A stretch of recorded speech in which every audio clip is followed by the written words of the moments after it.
And then there were four. A very good evening, everybody, and welcome to finals night of the Ultimate Pool Pairs Cup. Stephen James and Sam Webb with you, as always, and this awesome quartet are about to be into the mixer as we have two semi-finals and the grand final of the Pairs Cup tonight. And it should be fabulous entertainment. It always is, isn't it? It's one of the biggest nights of the year. I've been looking forward to this for a long time, and we'd be saying it whoever made it through, but I really do like the four pairs that have come through. I like the sort of potential storylines we've got. It's going to be exciting. Can't wait to see what happens. Yeah, we've got two semi-finals. Change of format tonight. If you've been watching with the tournament with us, you'll know the round-robin format. It's almost a staple of our Monday nights, but that format does change tonight. Two straight semi-finals, best of two sets. Let's focus, shall we, Simon, on our second semi-final, because the first one will be coming up for you in just a moment. Stevie Dempsey and Carl O'Donoghue, they won through last week, a phenomenal performance, two world-class players, but against their opponents tonight in Sean Chipperfield and Carl Sutton, two players who've been here on every time we've done this, which is an incredible record. Is there a sense of this is almost a meeting of the minds between Stevie and Sean and their pairings? Possibly. I think whatever happens here, the winner of this match would be favourite in the final. I think that's fair to say. Stevie Dempsey is arguably the best player in the world right now. He certainly has been in the last 6 months. He may well end the year as the number one player. Depends what happens at the final Pro Series of the year. Great partner in Carl O'Donoghue, but yeah, I mean that partnership between Chippy and Carlos, I mean it works, doesn't it? They're confident together. They work well together. I think Chippy's one of the best players in this format. I think it's a surprise that he hasn't quite had the success in the Champions League actually that he's had in the pairs, because it's this format is built for Sean Chipperfield. It really is, and in terms of experience, you can't get any more experience than Sean Chipperfield and Carl Sutton, who in the first year of the Pairs Cup went and won it. Second year of the Pairs Cup, they went to the final and weren't really given the opportunity to win it because they just didn't have the chances. They were blown away in that first set in particular. But they have this incredible ability, because they always talk about how volatile this format is. We always talk about how volatile this format is. But yet here they are for the third year in a row. Yeah, you can't really understand why. I mean, it is amazing. It is tough because it is volatile. We talk about it all the time. Yeah. To come through these fields is really, really tough. I think one big advantage they've got a great record in six-red shootouts together, and the fact that it is a volatile format, they'll never feel out of it, and they'll always find a way, if they have to do it via a six-red shootout. And obviously, Sean's the quickest player on the tour, and so he's always going to go well in the six-red shootout, but they go well together in six-red shootouts. And when we go to a two-set match, that could be key for them. But then up against them on the other side, Stevie Dempsey's got a great record in six-red shootouts as well. So who knows what can happen here? Yeah, let's talk about our first semi-final then, because that's what's coming up for you in just a moment. Over in the red corner, we have two brilliant players, John McAllister and Connor Tracy. How different this might have been for John McAllister and Connor Tracy, because Connor was a late addition. John's original partner, Josh Kane, World Championship finalist, called in sick on the day, and what a substitution it's proven to be. Oh, absolutely, and he's flying high, isn't he? He's having one of the we're talking about the quality of the season that Stevie's had and Tom Cousins has had. What about the season that Connor's had? I mean, he's playing in the Challenger Series. Okay, a lot of people would have him as higher ranked than that, but he'll be a pro next year. That's for sure. Won 2 titles, made another final. He's been playing all weekend long in the amateur championship and playing really well. He's a phenomenal player and a great partner for John McAllister, who for me is one of the most underrated players on Ultimate Pool. He came in when there was a big expansion and we saw a lot of wild cards coming in. He came in and there wasn't as much attention on John as there should have been because of some of the other names that came in. A lot of snooker players and a few other players from the pool world. He's been in 2 world finals. He's won one of them. He has won many, many pro titles in his career, and he's already had good success with Ultimate Pool. He's tracking close to winning his first title with Ultimate Pool, of course. Could be tonight. He's a brilliant, brilliant player. It could be a fireworks partnership, that's for sure. But over in the blue corner are Dundee's finest, Mark and Ryan Fleming, 2 brothers who have made it all the way to Pairs Cup finals night. There always is this one story that sort of opens up in the pairs. We've seen it throughout the 2 tournaments that we've had. But what an incredible moment this is for the Fleming family. I mean, yeah, brilliant to see brothers out there. It's a brilliant occasion for the family. But individually, in their own right, they've both had brilliant first seasons with Ultimate Pool. They've both had good runs individually. They've, quarterfinals, semi-finals. They're doing very well. There's a lot of new players this year, and they've certainly made their mark on the season. And obviously, they've made the mark in the Pairs Cup together as well. And you can't get any more bonded than 2 brothers out there, can you? We talked about it all year long, how important that sort of friendship and the ability to make a mistake with somebody else out there and write it off and go again. There's two brothers out there. They're fine. They're in sync. Yeah, absolutely. So we've got 4 partnerships, all of whom will be hopeful of lifting that Pairs Cup trophy come the end of the evening. Who it will be, though, we have to find out. Our first semi-final is up on deck, and I caught up with both pairings a little bit earlier. Boys, welcome to Ultimate Pool Pairs Cup Finals Night. Lovely to have you both with us. John, how much are you looking forward to tonight? Yeah, really excited. Obviously, first time being here as well. So, yeah, just happened. Hopefully, do the business tonight. It's been a fantastic tournament for you both. Any highlights that jump out? No, not really, because apart from the 6 red, we haven't really been tested. So I'd say probably Connor answering his phone when I needed him at the last minute, really. But yeah, obviously getting through the 6 red and then yeah, getting 3 wins and then just getting here really is the best moment. Well, that would probably be the toughest moment as well, being forced to that 6 red shootout, I imagine, Connor. Yeah, definitely. Our first night we lost to Clint and Connor Jones, I believe it was, off memory. So to start off with a loss and then still get through the group, which we had with a stacked field, to be honest. So yeah, that was definitely our most difficult moment, and getting through the 6 red in the end. And change of format, you're semi-finalists and you have a great match in prospect. I can't wait for this one. The 2 Fleming brothers, 2 fabulous players. What do you make of them as a pairing, John? Yeah, obviously being brothers are such good friends on and off the table as well, so they're going to know each other's games off by heart. So yeah, we know we've got our work cut out, but if we perform like we've performed in the last few rounds, then we've definitely given ourselves a chance. I mean, Connor, you've been on the table more than the cloth this weekend. Has it kept you sharp coming into tonight? Well, I hope to think so. I feel like I'm running on a little bit of emptiness, but now I've got the adrenaline back in tonight, so I'm hoping it's only going to help me prepare for this game tonight, really. Boys, can't wait to watch you. Good luck. Thank you. Boys, welcome to Ultimate Pool Pairs Cup Finals Night. You lads have thrilled us throughout this tournament. Great to have you here. How much are you looking forward to it, first of all, Ryan? Yeah, I can't wait. A little bit of change up in format, probably a little bit more table time. But yeah, we had a lot of fun last time, so let's go again. Yeah, just about the most dramatic victory we've seen in the Ultimate Pool Pairs Cup in its history, Mark. Would that be the highlight of the tournament so far for you? Yeah, as harsh as it sounds, it would need to be the highlight. Sorry, Cam Tolley, but yeah, the VAR decision was certainly our highlight anyway. But no, we were delighted. We played really well the last time, and it was sort of just a little bit of obviously a little reward for our efforts. Really, that was it. It's been a grind, though. It's never been easy throughout this tournament, has it? No, I think the first group we lost our first game. The second, no, we drew. Sorry, the second group we drew our first game. So yeah, so come back. Yeah, we've definitely done it the hard way. You watch groups that people just come in, they win all 3. It's nice and easy.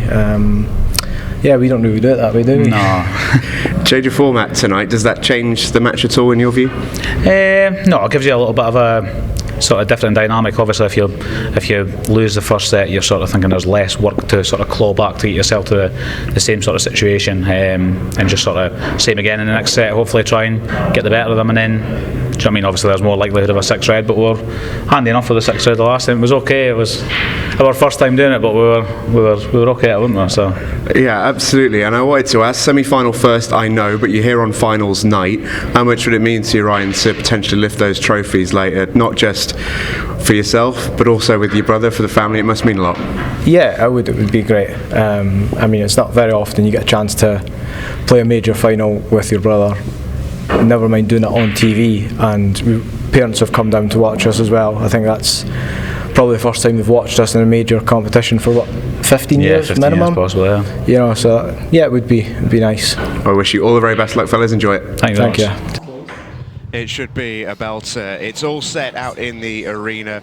John McAllister and Connor Tracy up against Ryan Fleming and Mark Fleming. Our referee, Orange Tesgirl, gets us underway. And gets right in the middle of all the handshakes as well. Photo bombing. It's Ryan Fleming on the break. And what a break he has. Yeah, with this really unique break of his.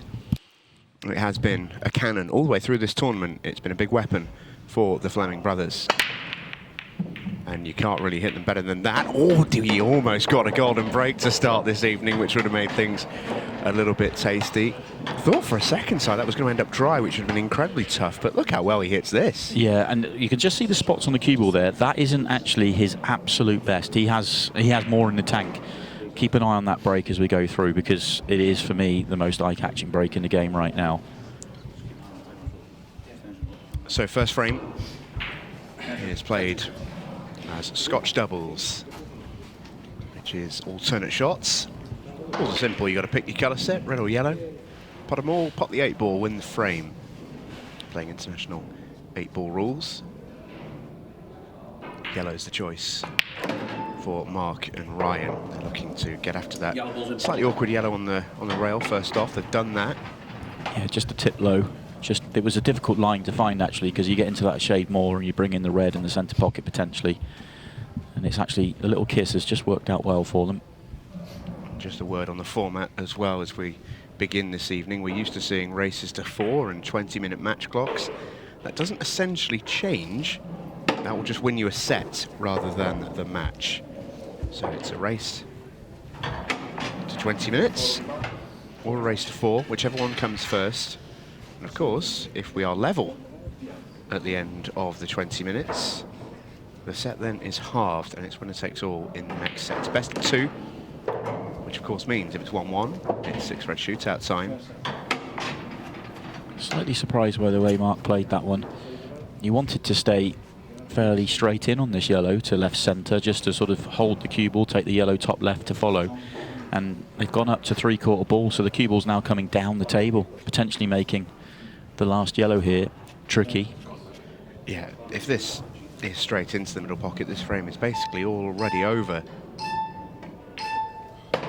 Tried to hold it to avoid those reds, and Mark being a lefty means this is going to be awkward cueing, because even without the red directly next to the cue ball, red just below it's going to be awkward for his hand. This is tough. Yeah, this is very, very difficult. You've just got to hold yourself together, get your line and get up on it and try and just cue through it. Centre of the cue ball. Oh, heck of a pot, he says. Well, just. Thought that was in. And that's not a great sign early here, because the work was done. After 2 shots in that visit, the work was done for Mark and Ryan. They just had to just connect the dot there at the back end, and slightly loose positional shot from Mark led to another one from Ryan, and then you've got a pot like this instead of, straight in right behind it. Extension called. Yeah, just clipped the near cushion. And what's worse is that there is no work here for John and Connor. It's all fairly routine and simple.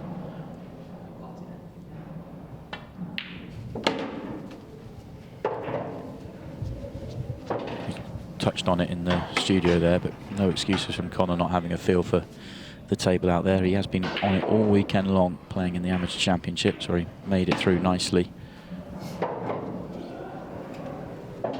Has had such a brilliant year, Connor Tracy.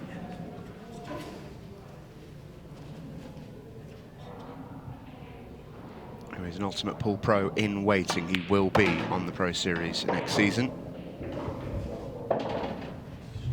Which I think it's fair to say is where he belongs.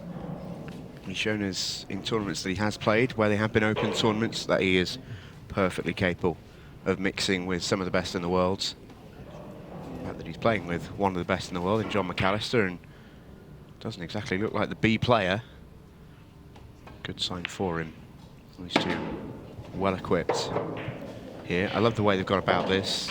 Yeah, just red at the top of the table till last. Slightly loose last shot from Connor just meant that they couldn't get the right side of this red to the right centre. Tried to die that one in as thick as they could, and this one's just the wrong side of straight, but they're going to leave themselves thin, but they just have to control this one. If the cue ball was up near the 8-ball, it would be over.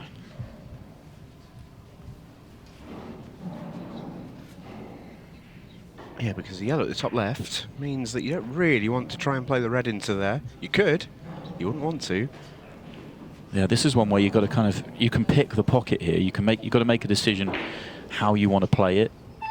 Probably thin with 2 cushions with a bit of check might be the way. They tried to, I'm not entirely sure what they tried to do really. That was a strange line. All of a sudden. Yeah, and this is all to do with a shot that Connor played 2 shots ago.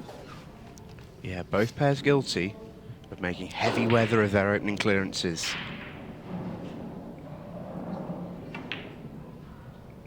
Beautiful. That's a lovely shot though. Good recovery. Where Mark Fleming couldn't recover the situation, Connor Tracy could, and John McAllister has this 8-ball for a 1-0 lead in the first set. Never in doubt. Questioner 2 was asked when he made the switch over to Ultimate Pool and all the fun and games that can come with. Keep an eye on that 8-ball. All the fun and games that can come with an Ultimate Pool tournament, such as this one especially, where the clock is so heavily in play. John is not a slow player by any stretch of the imagination, but he's a methodical one. And he's also got a very classic cue action as well, which is, well, let's say it won't be rushed. So in certain moments this year, he's just struggled with elements of that, and the clock has caught him out a little bit. But as he gets to grips with it, I think overall it'll make him a better player. We've noticed the sort of average shot time of all of the Ultimate Pool professionals who've been with us now for close to 3 years has all come down. They all play quicker now, just naturally. Yeah, and even in the 30 seconds they tend to play quicker, because what we've seen from John a lot in his first season as an Ultimate Pool Pro is a lot of matches tight, because he's so good and he's playing against such good players, but not getting to the finish line in matches, and therefore a lot of 6-road shootouts for John very early, because he does use a lot of his 30 seconds when he's in it. I think the more he plays, the more he'll, when he has a routine finish in front of him, and this is far from one, so he should be using his clock here, then we'll see him just fly through it a little bit more as he goes through his sort of Ultimate Pool career. But he has quietly had a very, very good season without winning, and as I say, he came in under the radar a little bit, and he probably shouldn't have done, because his record in pool has been incredible. It really has. He looks a bit frustrated. This next shot I feel will be key. The red at the top left is his biggest problem. I think he's trying to deal with that now.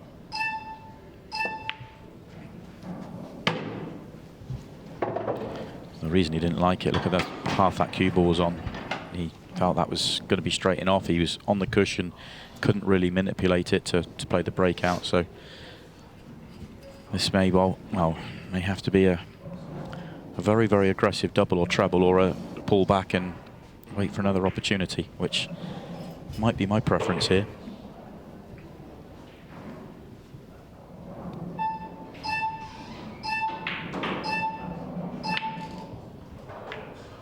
Oh, that's an absolute disaster. Okay, it's one thing to take the treble on, but to kick into play the best ball or the worst ball on the table for yellows is, yeah, he's got that all wrong. If he misses the yellow and he misses the treble, it's still a lot of work, but now the work's a lot less. Yeah. He has essentially done Ryan's work for him. Ryan needed to slide by that red. This is now tricky. I wonder if he can he just flick it in and not do any damage to the 8-ball here?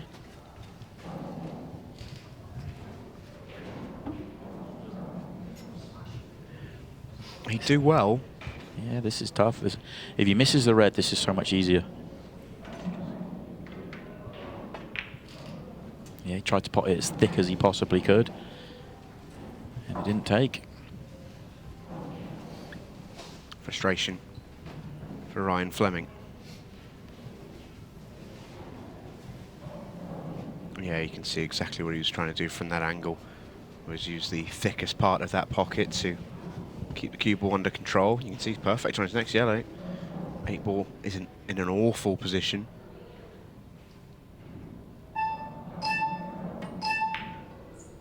A lot of players in that situation go up the table simply because that was a very difficult pot that John was taking on, but John knew that may be the best he'll get on it. Also, it's not a good ball to leave late for the 8-ball, so now that's gone in.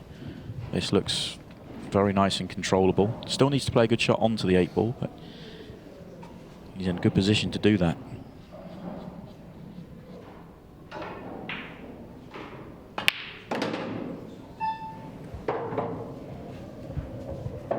He has got a lovely cue action, as is often remarked with John, and it transfers to a lot of cue sports, plays all sorts.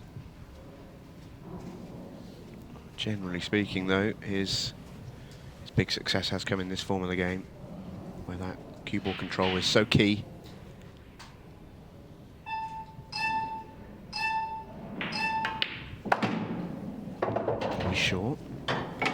He's short. He tried to get on this red on the previous shot. He didn't have much angle, and he tried to force it across to land straight in on this red top right.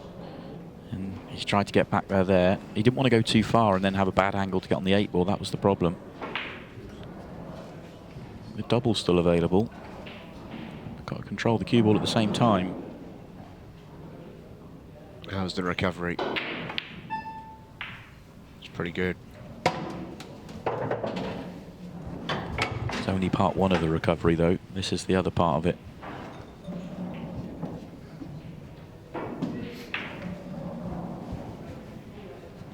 All on this shot for the 8-ball.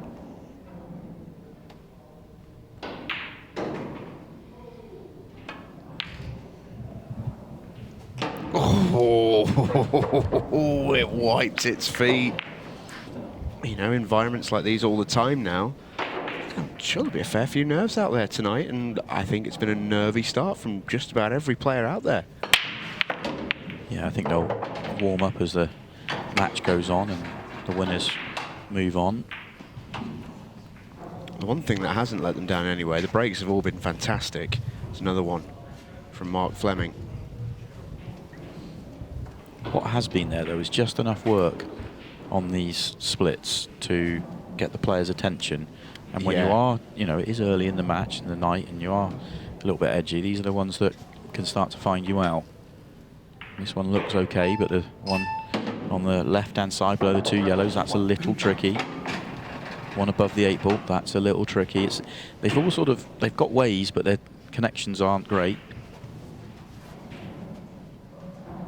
And this was his awkward ball to land on it straight away.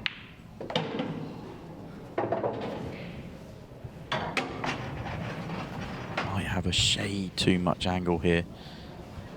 Plans to float round and come 2 cushions. I'm not sure if the red by the 2 yellows goes right centre. That's what he's looking at now. Yeah, because his original plan might have been to play that left centre. Yeah, if he was just slightly straighter on this one, absolutely, that would be a good way of going. Get straight on that one.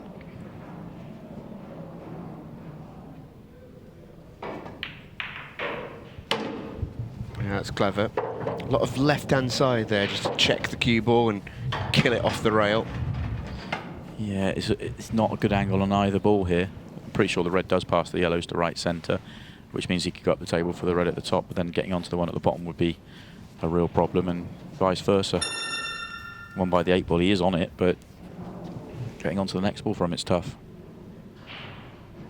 Just heard the noise for the 15-second shot clock zone that's coming next for Mark Fleming. It's a lovely pot. Shot clock in play. Has he got enough angle here to move this cue ball around? I think he even hit the gap? I think he's looking at the gap.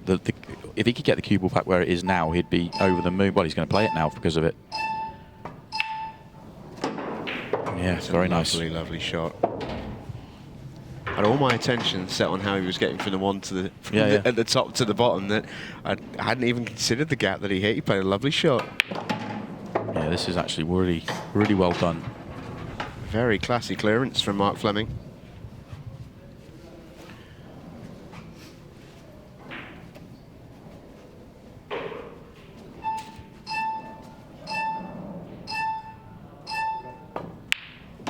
Eight ball goes in, and certainly a platform to build on for the pair of them.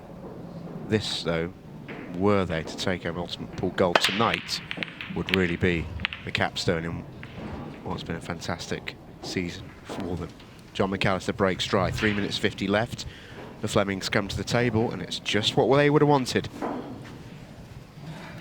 Yeah, very powerful break. A little bit surprised that they didn't elect for Connor to take the break on in the Scotch frames, just simply because he's been breaking incredibly well over the past weekend, and when you get a feel for the table, sometimes it's good to keep that momentum going, but John's break's also a huge weapon as well. So yellow's the ball, which makes sense. Yeah, one on the left rail needs landing on, and you need to land on the one by the triangle line well, because that's your link to the one below the 8-ball. It'll go bottom right. It's just really tough, unless they can play that one. I mean, it's just tough anyway. I'm just trying to see if there's a way of making it more accessible, but it's just really tough to get on the 1 by the 8. I feel like they've tried to get there and they haven't managed it. Got the wrong angle to get there from the other yellow. So it'll be a route up to the top of the table. It's only getting more difficult. This is a shot you've got to play.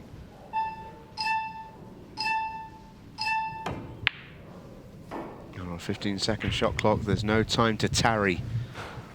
Yeah, that pocket's not been their friend tonight. 2 awkward queuing shots to that corner has cost them.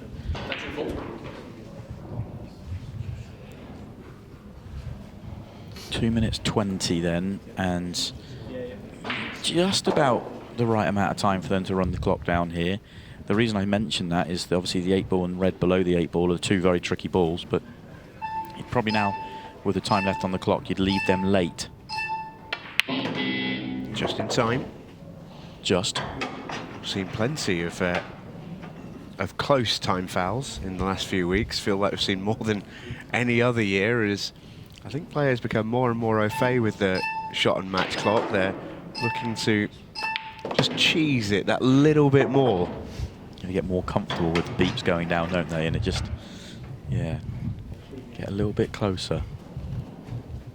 I'll keep an eye on it, because they could have come for the breakout earlier, but I think they're going to leave it right to the very last shot to either try and land or play a breakout. 3 reds left, that's 45 seconds. They're the open balls. That will chew a good chunk of this match clock away. They could play the breakout here on the line they're looking at.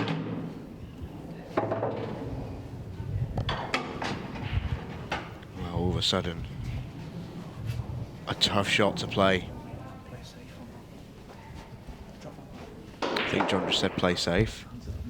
7 seconds to figure it out. Connor Tracy doesn't like it, I don't think. Well, yeah, played safe. Thinking if they pot 2 more balls, they've won the match. That's my way of thinking there. So 47 seconds left in this first set, and Mark and Ryan Fleming are at the table. It's difficult. Have they got an angle straight away to bump into this cluster? They have. Oh, they'd have been happy as well. That yellow would go through the gap, and they're on the one at the top of the table, so that would have been okay for them. They may still get back to the table. Not really a pot on here, I don't think, on reds.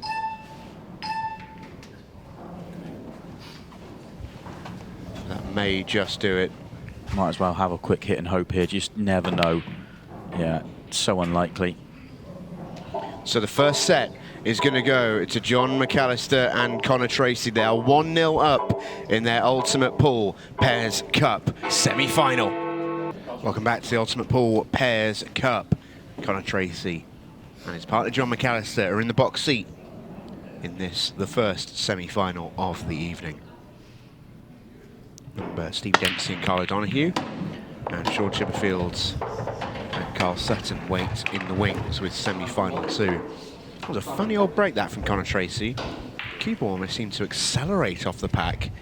Loads aside when it hits the middle of the top rail and straight into the middle pocket, which is how much side it had on it. Yeah, he's been breaking really well this weekend, but not like that. He's been crunching it, but he got this one a tip, at least a tip too low, got into it a little bit too much. You don't want it to zip back that much. You want it to come back down the middle of the table, but not with that amount of screw. And obviously he got side on it as well, so all wrong. But the balls aren't actually opening up that kindly for the players in the first set in the frame here. They've come out with little fiddly finishes, and this is another one. This is probably the better layout, but it's still far from being nice. So a last-second decision there from Ryan Fleming to move from yellow to red. I think the reason they went for reds over yellows was the yellow just above the break line there, the one sort of almost nearest the cue ball now, but I think that was an easier ball to solve than the reds. But now that they've got that flick on the 8 ball now goes, and the red also into play, so now actually these all look really good. So you can't argue with their decision. You've now got to connect them together.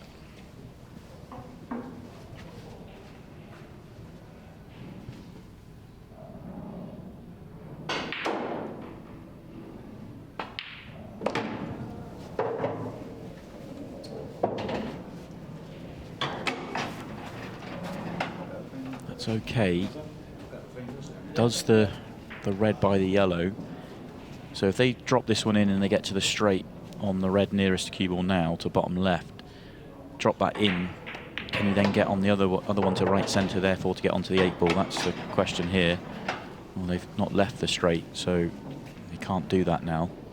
Actually awkward to find a pocket for this final red from where they are. Doesn't go left centre, doesn't go top left hand corner, doesn't go top right hand corner.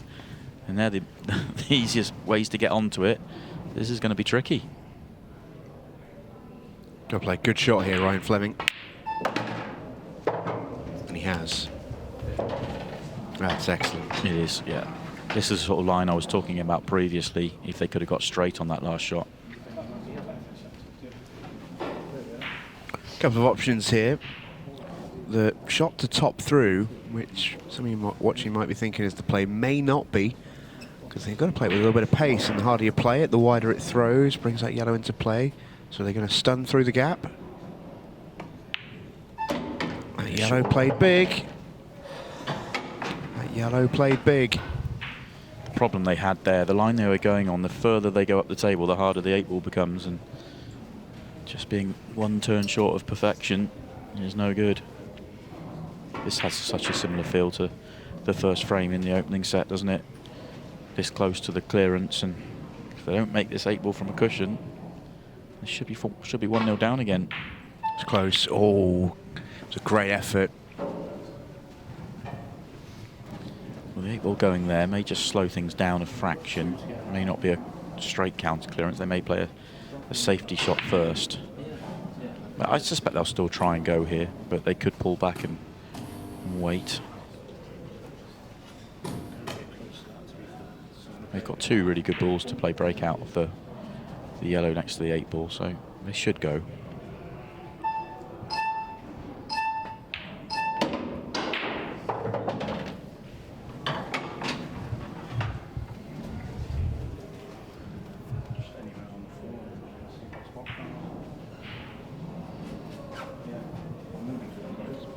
The one they pointed out was the one nearest top right hand corner. Half ball on that, or 3/4 ball on that is nice. I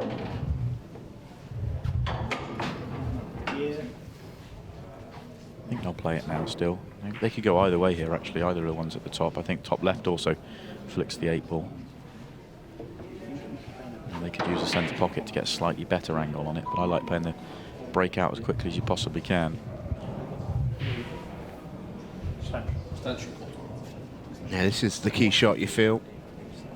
So they've called their extension, so just have that little bit of extra thinking time and conversation time. Those of you who play local league, etc., might be used to not being able to have these conversations during Scotch frames, but actively encouraged in the Pairs Cup. That could have landed nicer. It's still fine. Yeah, they'll be happy. They'll be happy here. They're on the one top right, and everything still goes. The one top right as well leaves them the angle then on the one top left to come down to get on yellows into left centre. They could come down for left centre now as well. Yeah, probably the better way.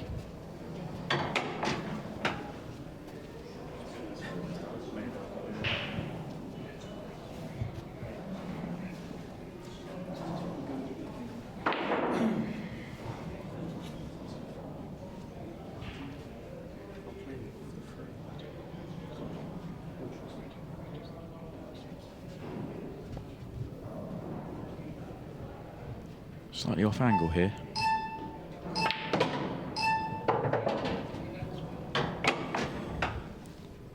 Working a little bit harder for this finish than I thought they were going to have to actually at one point. Yeah, I said when the 8 ball went where it went, it could have been nicer. It just meant that the positional play, whilst not particularly difficult, just had to be that element more precise. That's what they found. And here's another one, 2 more rolls on the cue ball when the frame's over. Now they're having to try and avoid or go into the 8 ball with control. Judge nicely. And Conor Tracy can put the finishing touch on the first frame. Very similar first frame in this set to the one we saw earlier, where Mark and Ryan got the first opportunity. get to grips with. Of course, every player here has done that well, because that's why they're here. That break, it's Spicy in it. I just love watching it. I really do. I really do enjoy it. Tricky layout though. 8-ball's gone awkward if he wants yellows. Tricky opening red if you want reds. I think I like the reds here if you can get an opener. I'm not sure he's got one.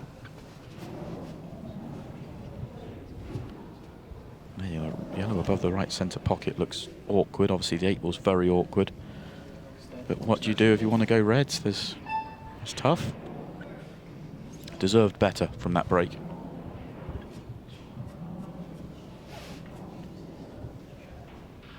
Might be forced into yellows and then trying to figure out how you deal with the 8-ball.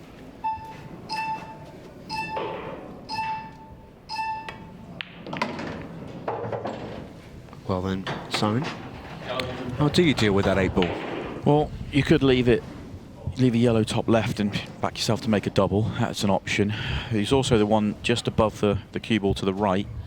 You could leave an angle on that one to come off the top cushion and go into it. But you wouldn't be guaranteed to be on a ball. Yeah, it's not landed particularly kindly.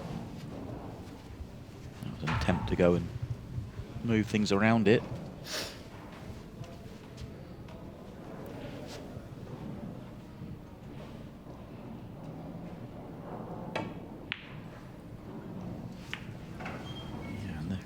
This has got a very lengthy frame feel to it all of a sudden. There's nothing here for John. Nothing on. And that 8-ball has gone really poor for Ryan if he gets back to the table, which I'm sure he will. Whether he has a chance or not, we'll find out. Century bolt. I think John's just got to try and find a safe area of the table here. And if we can float the cue ball down off the 2 reds to the bottom right-hand corner and try and cover top left. Oh, he's trying to put a red in front of the yellow bottom right. Oh, that's excellent. It really is excellent, because we talk about covering pockets and it's not the thing, not the ideal scenario like it used to be in rule sets of the past. But that is a very clever way of covering the pocket, because he's not made the loss of turn an option with where he's put it, but it has done the job of blocking that yellow up.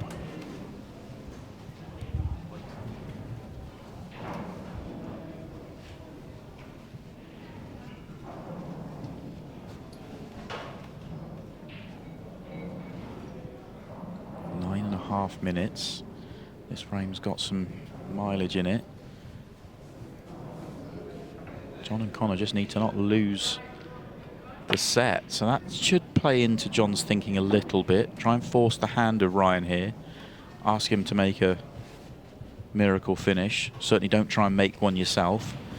If they open up and they're all there, then absolutely take the clearance out. But don't chase anything that's low percentage.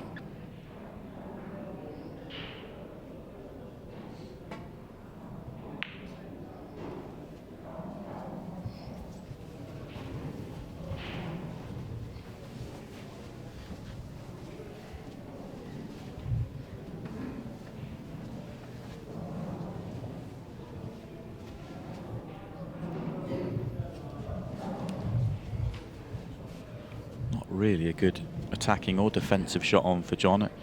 Maybe time for just a really kind of sensible containing shot.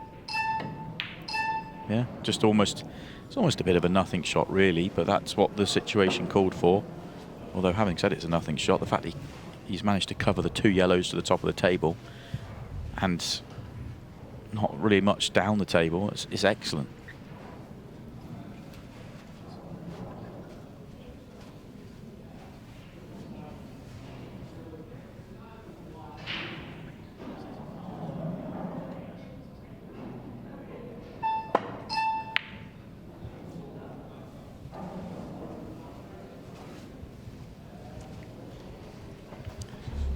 Say something similar here for John. Just continue. 7 minutes and 30 seconds to go. Remember, if the Flemings do win this set, it's a 6-red shootout we'll go to find out who will be our first Pairs Cup finalist.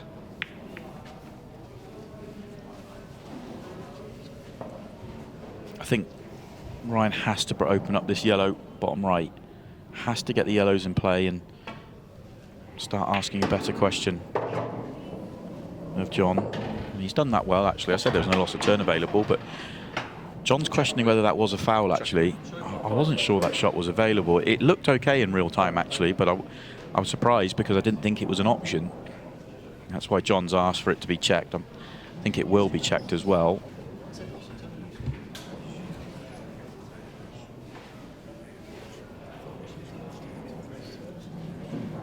So we will look at this again. Of course, he's on yellows, or Ryan was on yellows, so he's got to hit the yellow first before potting the red. If he hits the red first, then it's a foul, and it'll be cue ball in hand. Certainly, John thought this was a foul. That's after the shot's been played.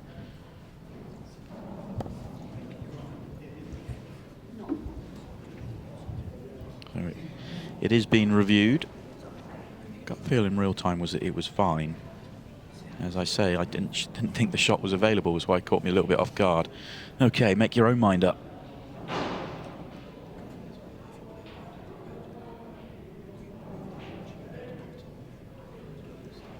Tough one to tell. In review, I might change your mind here, to be honest with you.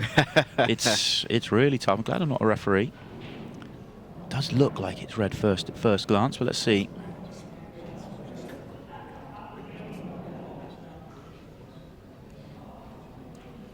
Yeah, I'm still feeling the same. What do you think, Stephen? I have absolutely no idea. As I say,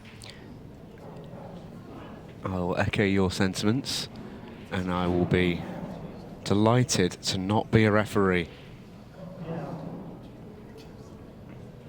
Yeah, I've seen it enough times for me. This is comfortably red first. You comfortable? I'm comfortable with this. Comfortable. Yeah, comfortable red first for me. I'm not sure what John's going to do with cue ball in hand, but comfortable red first, I think the foul will be given. Yeah.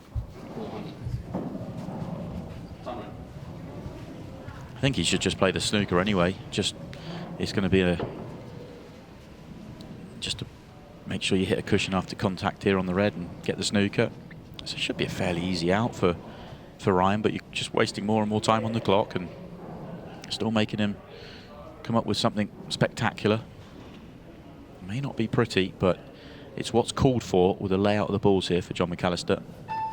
Yeah, this actually, as you say, not pretty, but it's absolute dreamland really for the McAllister-Tracy duo. Oh, hello. Yep. Okay. Okay, cancel my last. Yeah. And this is what Ryan needed to happen. He's got to take out a super low percentage finish, but he's actually got a chance here. Yeah. Take this one bottom left now. I'd hold the cue ball fairly much where the yellow is if you can. Well, he's going to come down the table first, but I'd be tempted to do it now. And the reason I was saying that, the yellow bottom right, if he wasn't hampered cueing now, you clip that in and you can actually go into the 8-ball from there. Now, if he'd done that with the yellow still over the top left-hand corner, the chances of him being on that ball was going to be quite high. He's decided to try and come down the table and find an angle his way, and couldn't have landed much worse, really. No. No, he could not. He has landed about as badly as he could. Give or take. Well, it was touching ball. Yeah, that isn't a foul. To be absolutely clear, already touching ball, you're already deemed to have played your yellow, so you can play away. He would have loved to have been able to play some sort of shot to open up the 8-ball whilst keeping it safe using the reds. Of course, being touching the yellow, he could do that, but he couldn't find it. It wasn't available from where he was. I do think he's missed a trick, though, because I think if he'd taken that yellow bottom left, he would have left loads of angle on the yellow bottom right, and it was definitely a potential to target that 8-ball. Now that red is completely safe next to yellow. Yeah. Oh, no. Well. that's an outcome. Well, yeah, I mean, it is. If he goes 2-0 down, it's a disaster. But you could almost make the case he should have maybe thrown the cue at a couple 5 minutes ago. Just lose the frame quickly rather than slowly, maybe. But yeah, I think you're in a situation where you've got to take the yellow top right and may even be. I mean, you've got 4 minutes. I suppose you've got to win. I mean, he's just nowhere here.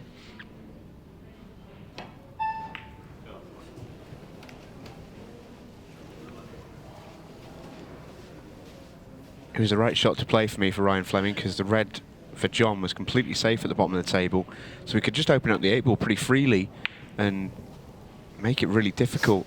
But I mean, he's in a lot of trouble right now, Ryan Fleming. What can he find? I know from knowing Ryan, he does have a reputation for finding some quite extraordinary shots. That really would have been up there. He's in far better shape now than he was 3-4 minutes ago, so can't argue with what he's done.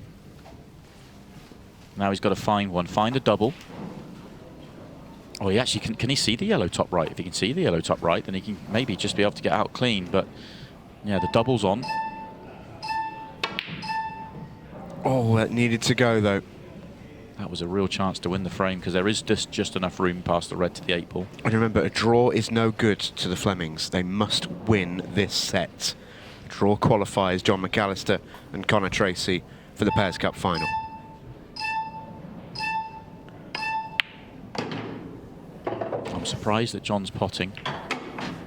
I suppose he's thinking about how much time could he run out if he'd potted the 3 open balls.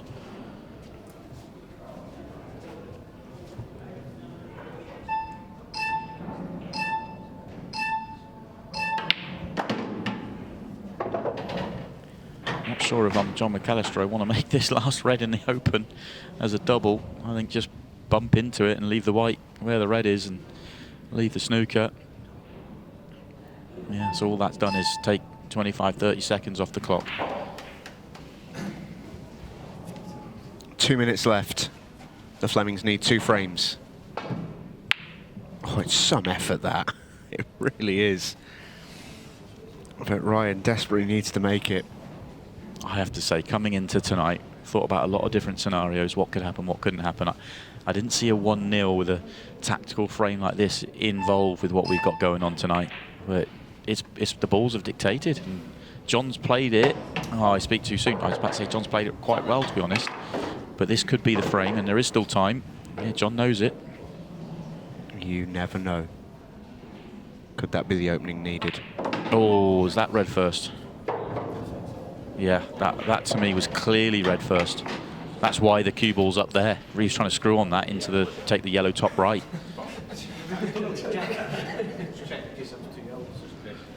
Foul called by referee Arch Terskill, and that should just about ice the game.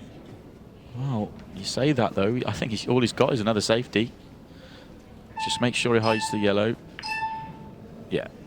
So one more hit at this, you feel. And Connor and John have the next break as well.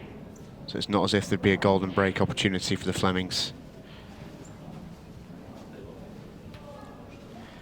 It's not a pretty way to win, but I must say, full credit here to John McAllister, because he's played this beautifully. Oh. He has played it beautifully. Right. Yeah, he has, and he's calculated this well, actually, because that's 15 extra seconds going to be used up. So even if he was to lose the frame here, barring a golden duck, they have won this match. Yeah, so they're going to lose the frame, but they're not going to leave much time on the clock. So there we have it, folks. We have our first 2023 Pairs Cup finalists, and they are John McAllister and Connor Tracy. Tough match for them in the end. Goodness me, that second set is one they'll want to brush under the carpet as quickly as possible, but a win's a win, and John McAllister did what he had to do to win. Yeah, he did. It was far from pretty, was it? But you have to say the balls came out bad on every. I mean, we saw 5 frames in 40 minutes of pool. The balls just came out poor, didn't they? There was difficult finishes on. I think there may be one good finish that got away early from the Flemings in the first frame of the whole match. Other than that, everything was bit and pieces. It was difficult, and that last frame was torture for Ryan because he just couldn't find a way to do anything. And you have to say, John just kept doing the right things. He kept making Ryan have to do something, and it was never really on for him. Yeah, absolutely. Well done to Connor and John. We'll see them later on. They are in the final. Commiserations to Mark and Ryan. They'll be back next year. All right, semi-final 2 is on the way for you in just a moment. Plenty of Irish interest in this one, namely because Stevie Dempsey and Carl O'Donoghue are in it. But on the other side, you've got former champions, former finalists, Carl Sutton and Sean Chipperfield. An extraordinary run they've put together in this tournament. If the balls come out like that, we should be in for another very interesting matchup because we've got 4 of the best players in the world, and you get the sense that actually players almost want the balls to come out a bit difficult sometimes because it takes away that almost volatile element of it. You've got to play the balls to win. Yeah, and there'll be a lot of times when you'll see players and you think, oh, you get an advantage. If the balls come out a little bit messy, maybe that player or that pair might have an advantage. But I actually think all 4 players playing in this match are very, very clever. Stevie obviously shown how clever he is with everything he's won. He knows he understands the format, he understands the timing and everything else. But I think Carl O'Donoghue's a fabulous tactician out there, and everybody knows that Carl Sutton is. But one thing is that with Sean Chipperfield is people don't realise he is a brilliant tactician as well. So if we do get the same pattern in the match, then I expect them to go quite well with it.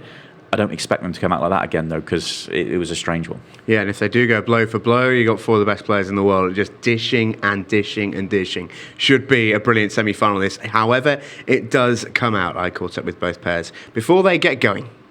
Welcome back to Ultimate Pool Pairs Cup Finals night. It's an incredible run you two have been on.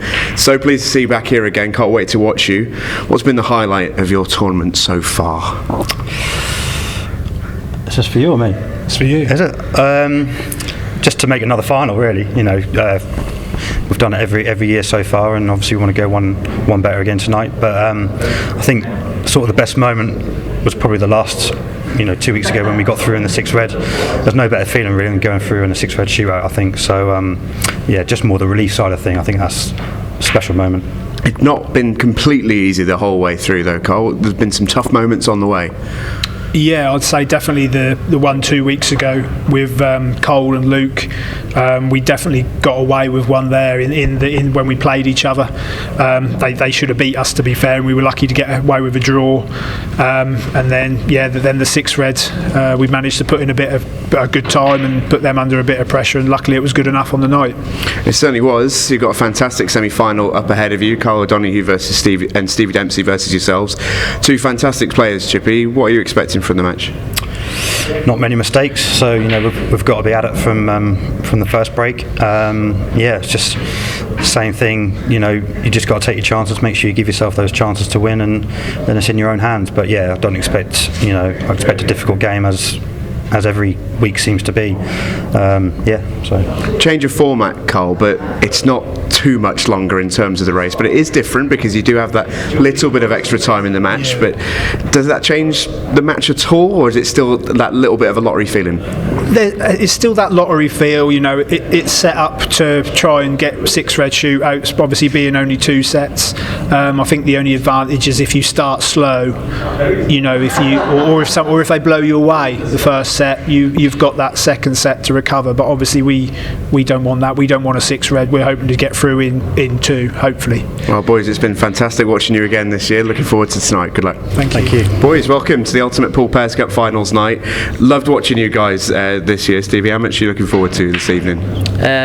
Obviously, we've enjoyed it up until now. We were only here last week, so nice to be back. And tough match obviously against Chippy and Carl. So but looking forward to the challenge, and hopefully we can play well.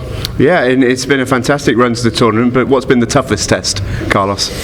I think obviously the last week we were over here. That has to be the toughest test because it was to get down to finals night. It was the way it worked out as well.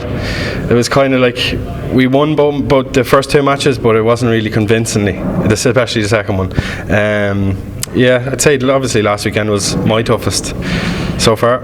Any particular highlights that jump out, Stevie? Probably just, it's nice that Carol's been asking for advice the whole way through, and when he goes back down to the chair, he just asks me if he plays the right shot. So yeah, it's nice to know that he's thinking what's the right shot to play and stuff. So good on him. He didn't half deliver last week though, with a couple of absolute beauties though, eh? Yeah, he played unreal last week. Was, probably I was probably the better player the first week. He was definitely the better player last week. But so it's good that we have that sort of if one of us isn't shooting, someone else can come in and pick up the slack. Change of format for the semi-finals, and obviously two fantastic opponents who've sort of done it before in this format, especially. That changed approach anything for you, Carl? We'll just have to wait and see, really, because as it's my first year playing the pairs, and the whole way through the tournament it was literally just 20-minute shot clock, roll on, roll off kind of thing if you win, whatever. So now it's different, and just see how it goes, play the balls, and may the best man win. Sounds like a plan, boys. Good luck. Cheers.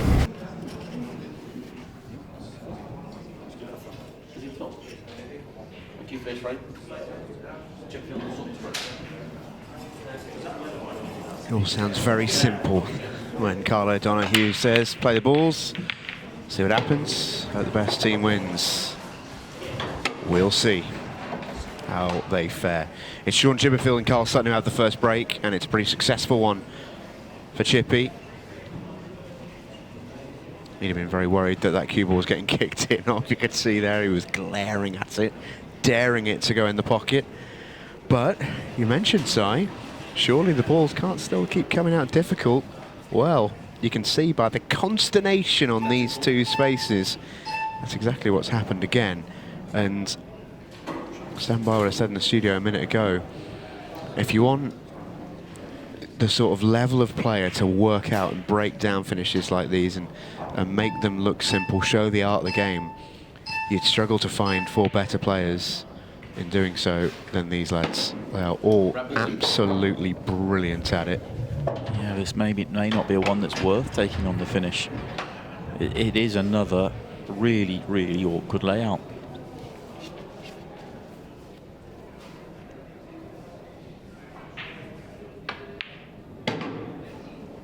Loads of work on the ball there from Sean. This red goes through the gap. It's tight and landed right behind it.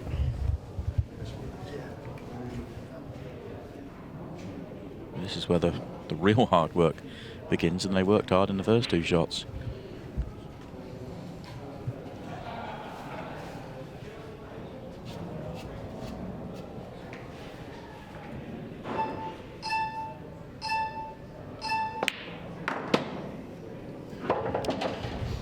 Looks like Sean's happy enough to take this one down to the bottom right, which is, it's not an easy shot, but he is a very good potter.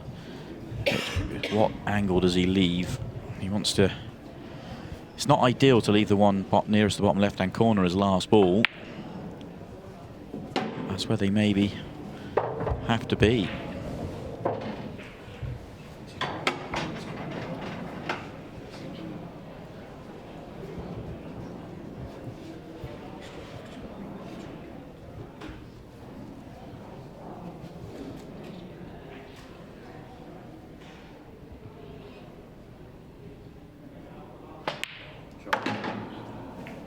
Ah, brilliant. Excellent couple of shots, not just that one played from Carlos, just a little turn aside just to make sure it got into the yellow off the cushion, but also the angle that Sean left him coming down the table on a tricky pot. That's brilliant. Still not easy. They would actually happy if the 8 ball went top left, but you can see there it clearly doesn't. So having to come back out for the double when they're short. Yeah, that'll raise the eyebrows from Sean Chipperfield. He's not happy with himself. Don't know whether the double goes from here. They'd have to really straighten it. I don't think this is on.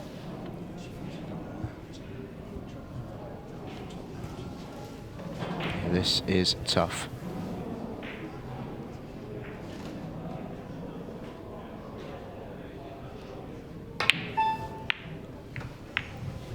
And up it stays. Yeah, that was really difficult. See, normally you'd play it fuller than that and keep the cue ball this side of the 8 ball. It has to go across it, but then you're a little bit narrow on the line because of it. If he gets the 8 ball going towards the middle of the pocket, he probably gets the double hit on the cue ball. So tight, that one. Central Court.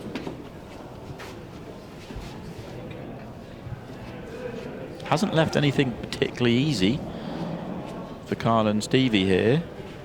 So it's going to have to be a good safety shot.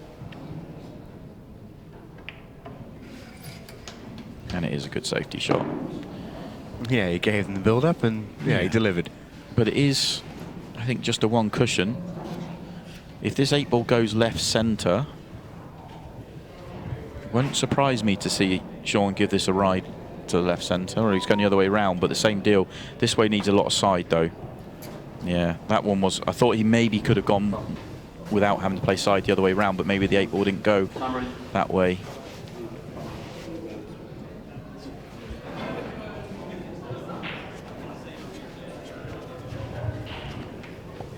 Good to see Stevie and Carl at the table then with a chance for the first time, and we've talked about it plenty, but the season that Stevie's having is just phenomenal. In fact, the back-to-back seasons he's having as well. We shouldn't, you know, the reason he's got a chance to be the number one at the end of the year is because of what he's done over 2 years, not one. 4 titles, I think 3 other runner-up finishes in that time frame. I think that's been, it's pretty amazing. The most impressive thing is it's not just the titles he's won. It's the titles he's almost won. He's been so consistently good. Well, yeah, I mean, you say 4 titles, 3 runner-up finishes, a 3rd place finish, and a couple other semis. I mean, obviously, he's got another semi here. He nearly retained his Champions League title that he won last year, lost in the final to Craig Waddingham. I mean, it's amazing what he's achieved. Yeah, it is an astonishing record. Just so happens a certain Tom Cousins has won 6 titles in the same time frame, and that's the big battle for the number one. Should just quickly mention the fact Chris Melling's in the hunt as well. He needs a lot of things to go well for him. The fact that he's even in the hunt with what the other two have achieved just shows how well Chris has been playing in the last couple of years as well, mind.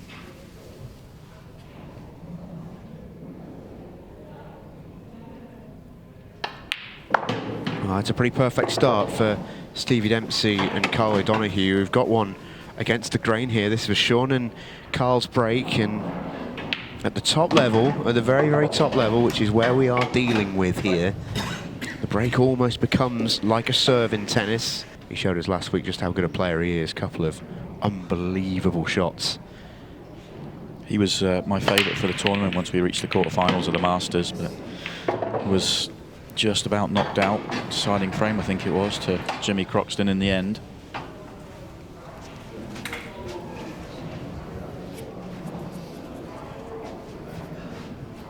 People wondering, we've obviously given Stevie the big build-up quite rightly, why is Stevie not playing the first frame of the singles here?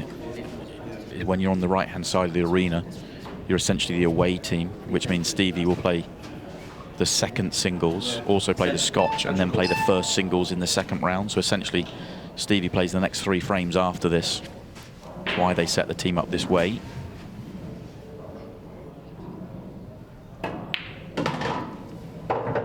Levels in play.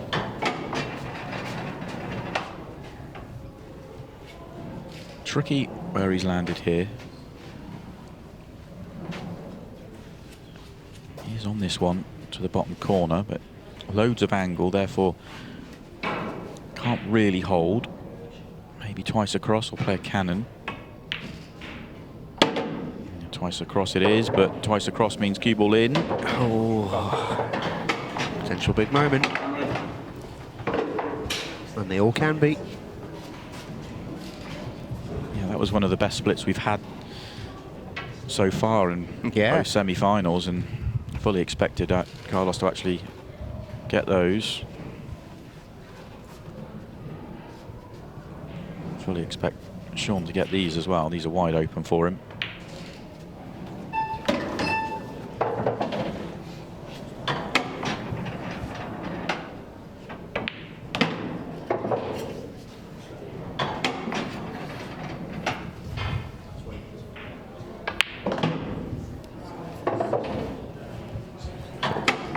Built-in connections, really. Once he'd decided which one he wanted to go first, it was just kind of connected up coming down the table.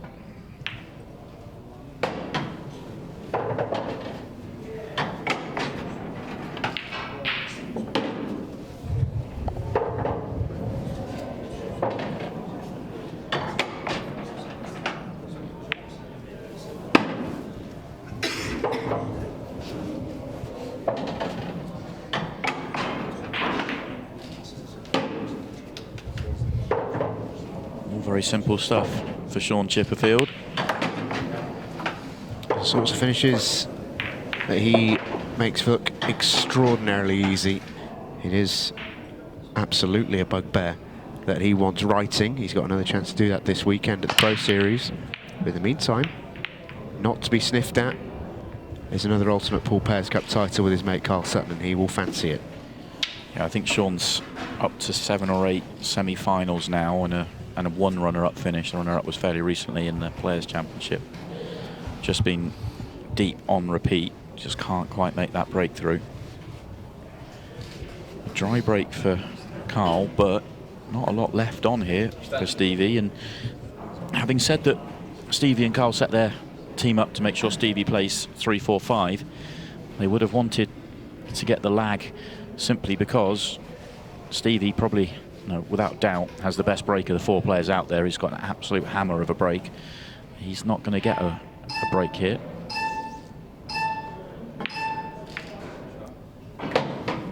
Oh, what a beautiful opener. That was tricky, really tricky. Still hasn't quite landed. Can he see the one to right centre? If not, does he have a pot at all? Maybe just about clip the one he's next to back, but it's very, very thin. Oh, he can see, he can just get through here.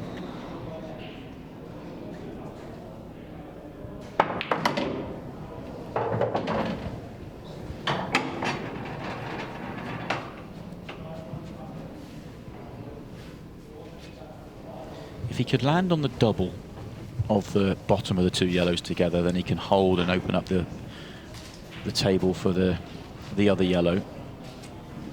But he can't play that now, I don't think. So having to come down the table.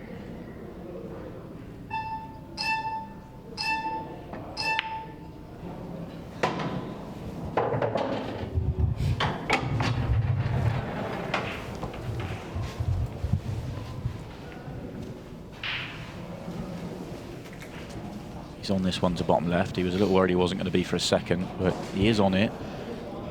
So he can drop it in. He's just trying to turn his attention to how he deals with these ones at the top. Perfectly straight on the double would be ideal. That's not easy to do when you're moving the cue ball so far.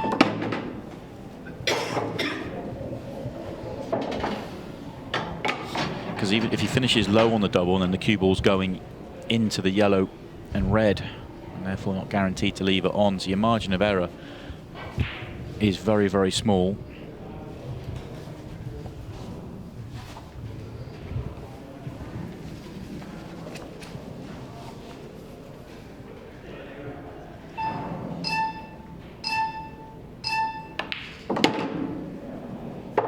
He is short.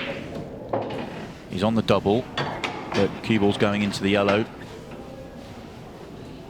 Mark Fleming watching on.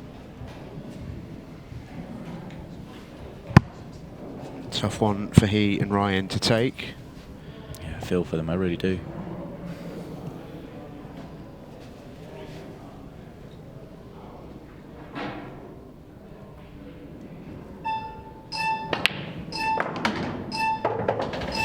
Stevie Dempsey is going to have to find a way to keep digging. I'm not sure how he's going to do that. Well, he's gone for double-double, and that reaction tells us he's not on this.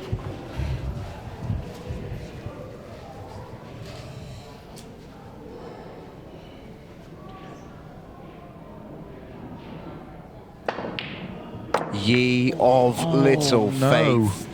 And yet. Oh no, that is heartbreaking. That's a sickener. Oh, that is an absolute sickener. How well has he played that? It's just been a brilliant, brilliant finish that has been stolen away from him. Shouldn't happen. We do see it from time to time. It is tough to see.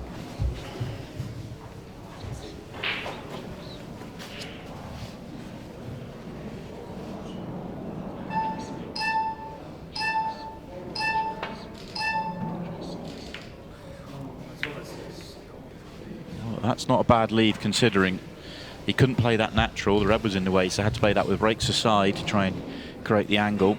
very close to making it. Extension called.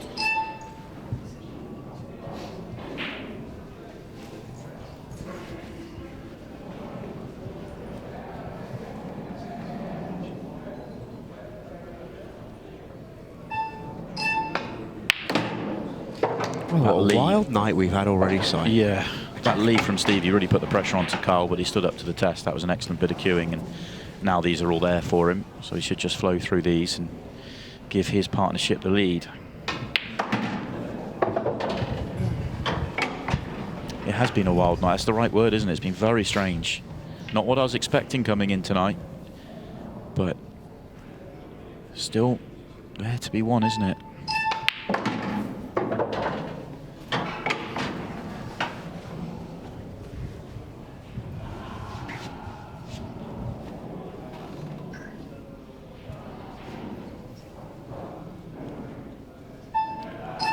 Carl Sutton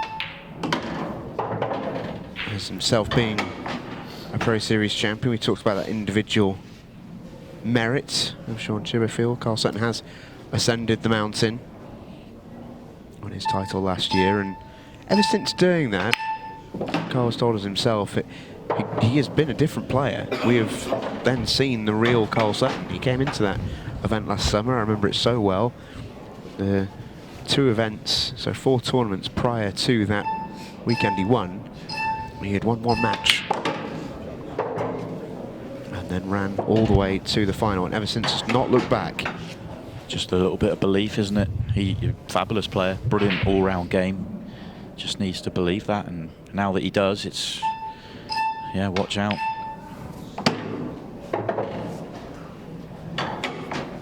Very tough one for those two to sit and take. Especially considering how good a clearance that probably should have been from Stevie Dempsey. That was, yeah, it's going to be a tough one, but I'll have to.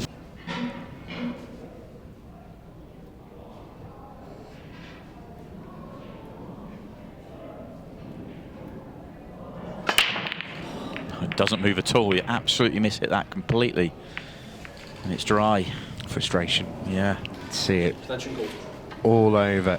You heard the sort of sigh straight away, didn't you? He knew he mishit this. Can't remember the last time I saw Stevie Dempsey get the cue ball come down below the middle pocket. He's trying to screw it up the centre of the table. Yeah, not often that happens. No, at all. Very rare. And this is clock management here. The finish is tough, but they'll run the clock down. Enough open balls for that. Yellow balls in play.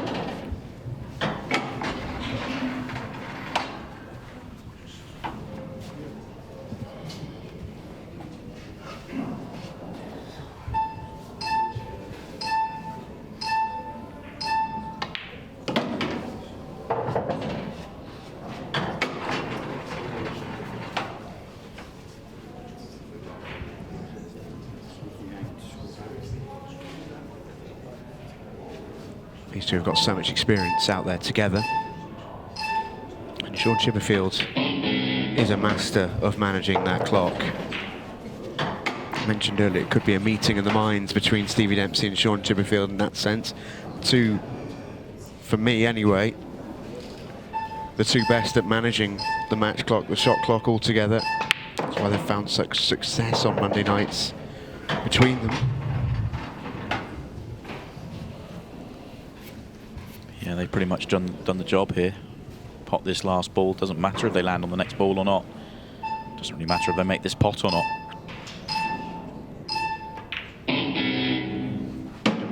They have, just for good measure. Carl O'Donoghue having a little bit of fun, getting up ready to play the next shot. He is a character. Well, they are at it again, Carl Sutton and Sean Chipperfield. The first set of the second semi-final goes the way of the former champions, the Irishmen, Carl O'Donoghue and Stevie Dempsey. Have it all to do when we come back. And they need things to go their way.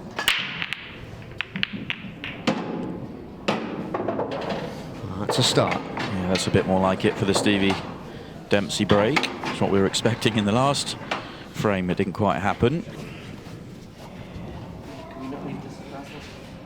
Again, though, just a slightly fiddly finish, although how brave are they with the first shot? I was saying, how brave are they? I suppose reds are the way here. If the red passes the 8-ball, then that one to bottom right gets you out. But if it has to be yellows, then it's yellow to bottom left. But you want to flick the 8-ball into play on this shot as well.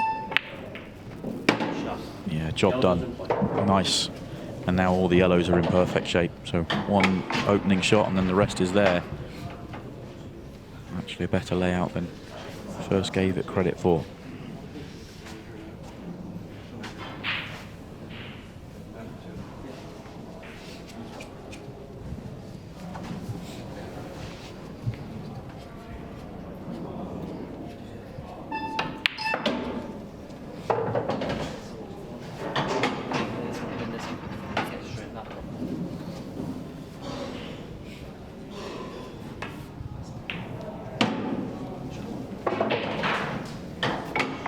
Hear them talking about what they're trying to do.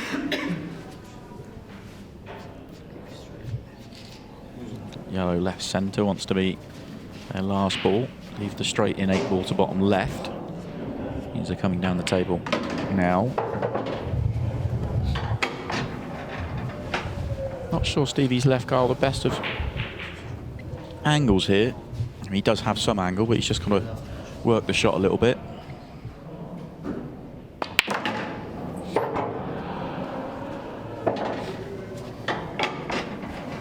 A little bit short, but short's better than long. You still just die this in, but with every roll, the cue ball's going away from the 8-ball.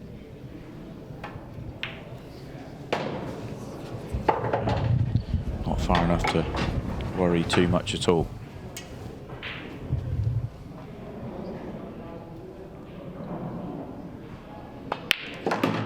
Just the response they needed. And I agree. I think they both pairs would fancy the job.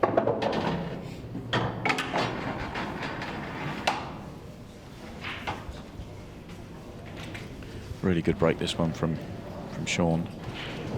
It's definitely the story when it comes to Sean Chipperfield.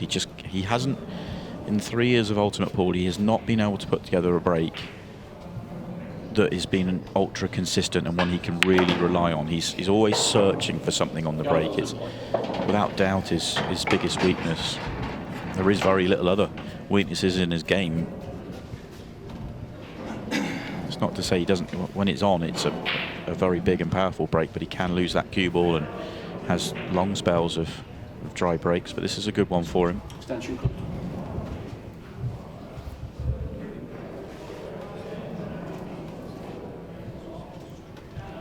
Decent enough layout as well. Everything goes, everything has a pocket. He's just trying to work out the easiest way to connect them all together.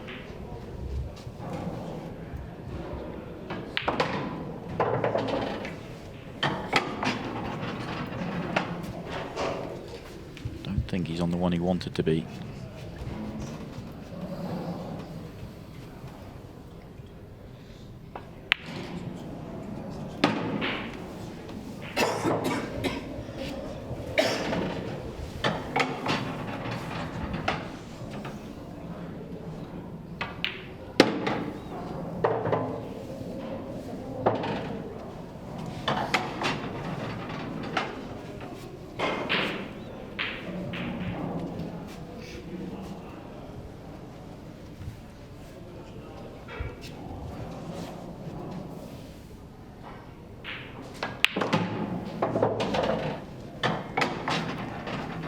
Not ideal unless the yellow he's next to goes right centre.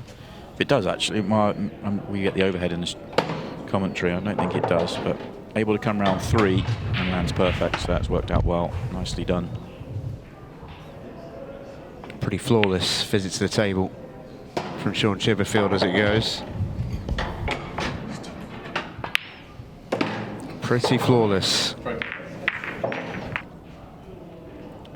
Stevie to the table then, in frame 3 of this second set. Not got that break firing just yet, in terms of what he's looking for, but I don't think he'll be moaning too much about this one. It needs picking apart though. Yeah, it's all a bit congested, isn't it? I actually question, does he have an opener? I think he can get through to the yellow left centre just about. Does the yellow go top left? That's above the cue ball, but yellows aren't nice. Reds aren't good.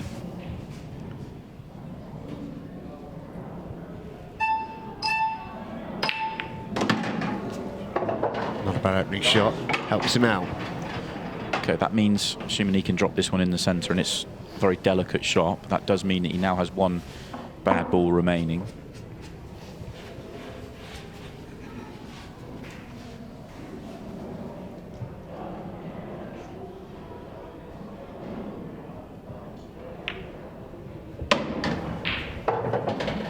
Gave that every care and drops it in beautifully. Didn't want to do too much with that one. Happy to accept the fact it'd be a little bit straight on this one on the cushion. How brave does he want to be now? Does he want to screw it down the table? Be a little bit risky because you're sort of risking the pot here, but he could develop this bad ball. Possibly what he's thinking about. Obviously he can drop it in and he's got left centre as a connector. Might even be able to drop this in and have left centre to come 2 cushions into his bad ball. I feel like he might have changed his mind on the shot there, which is why he called the extension. He does look to play a screw-out shot.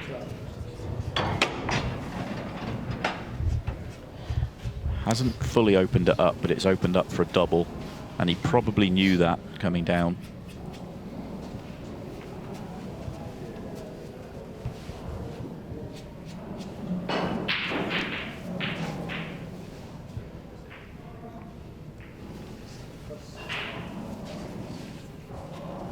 This would be a super clearance if Stevie can get it out the way.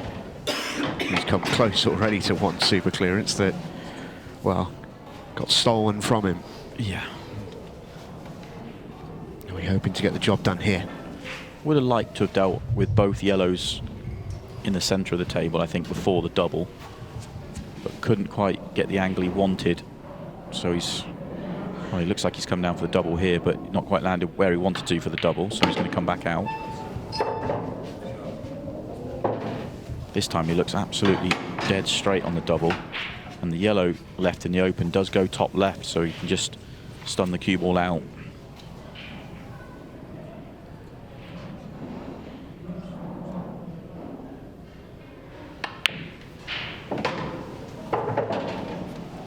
I suspect there was a little bit of heart in his mouth then as the double was going. He knew it was in the minute he hit it, but he did on the last one.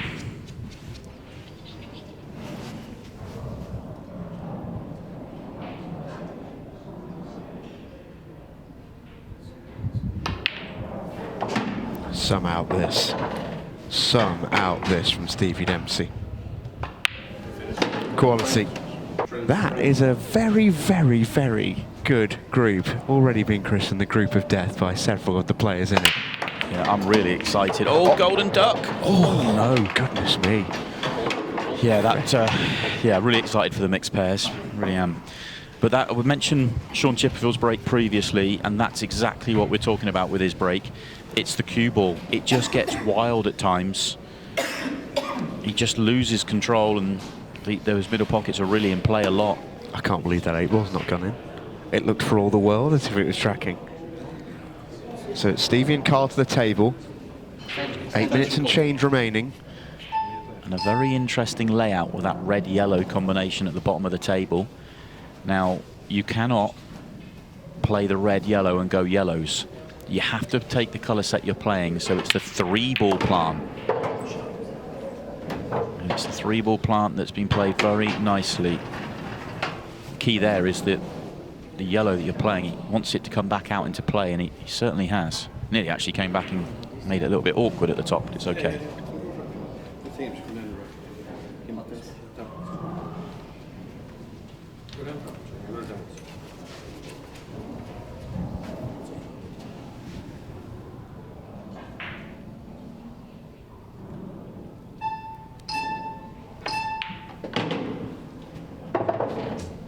Stevie's a little short.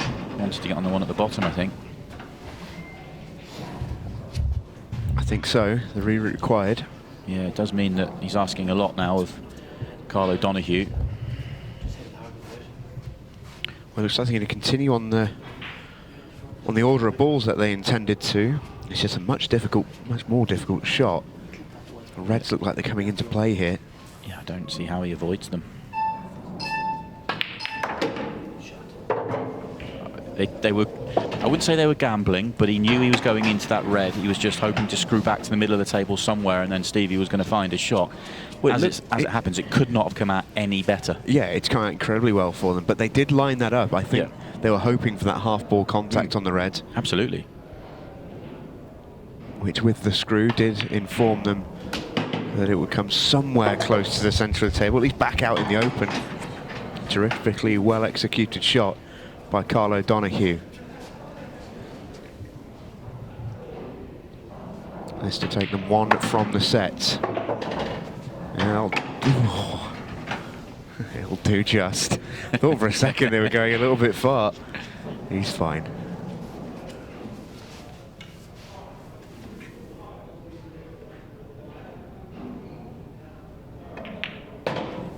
And it goes. 3-1 the lead, less than 6 minutes to go.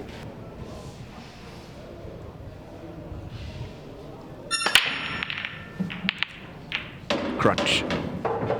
That was the first one he's nailed.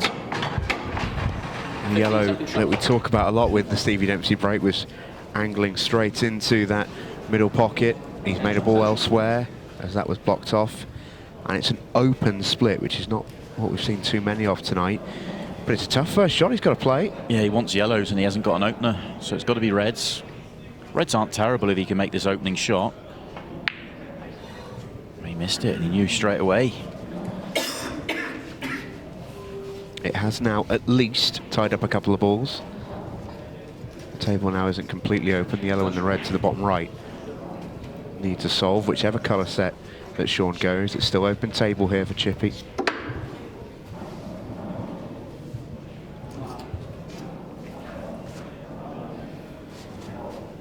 Stevie was a little fortunate with the miss. And that's not good. That's end of visit, I think. Can he get through to one right centre? Maybe. It's not what he wanted. No, he's having to bend it. Heck of a shot. Made that look much easier than it was. So I think he's thinking red off red to the bottom right, just to open up that red at the bottom.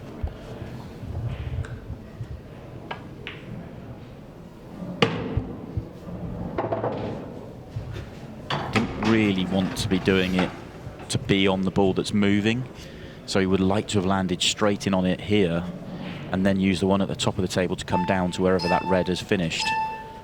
Can't quite do that. He's so quick. There's quite a few players who, if they're in that situation where Chippy was just physically, when the beep started sounding, that pot would have been a 2 out of 10. Not for him. He's made the reds, he's not on the other one. That was the problem. Yeah, and he's controlled the red side of it really well. Not a bad effort, but cue ball in hand for Stevie Dempsey to take us to a 6-red shootout to decide the second Ultimate Pool Pairs Cup finalists. It's worth noting, as Stevie's got prime layout here just to counter clear to make it a 6-red shootout, Carl Sutton's not played a shot in this set. it's shades of last year's final against Mark and Gareth. It's exactly what happened to, I think, Sean in last year's final. Yeah, Sean didn't play a shot in the final till halfway through the second set.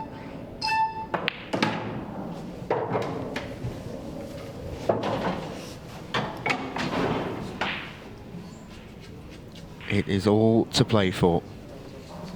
To be fair, Stevie Dempsey and Carl O'Donoghue, highly likely if this yellow goes in to win 4-1. And Carl O'Donoghue's only played 3 or 4 shots in the opening Scotch frame.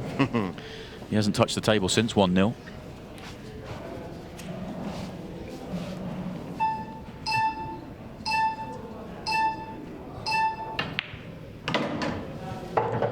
Every single second being used by Stevie.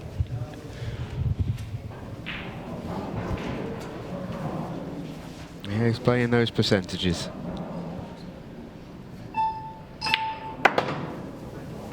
Just in case. Doesn't really need to here though. Simple enough. Yeah. He will use the clock.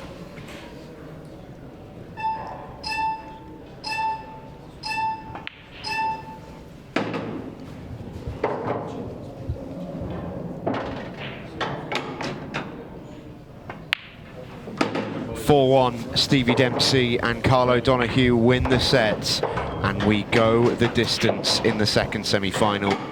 It will be determined by 6 red shootout, who joins John McAllister and Connor Tracy.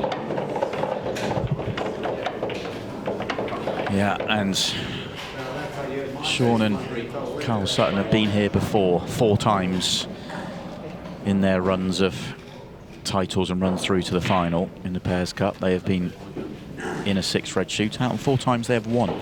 It's not a bad record. It's a pretty good record. It is not a bad record. It doesn't come much better. Stevie Dempsey's got a good record at the 6 red shootout individually. 6 wins from 8. Carl O'Donoghue's just been involved in the one that he lost to our fan dad. But Stevie's very, very good at the 6 red shootout. Set some very, very good times. He is one of the absolute best at it, and so is Sean Chipperfield, but as a partnership, these two have never been beaten.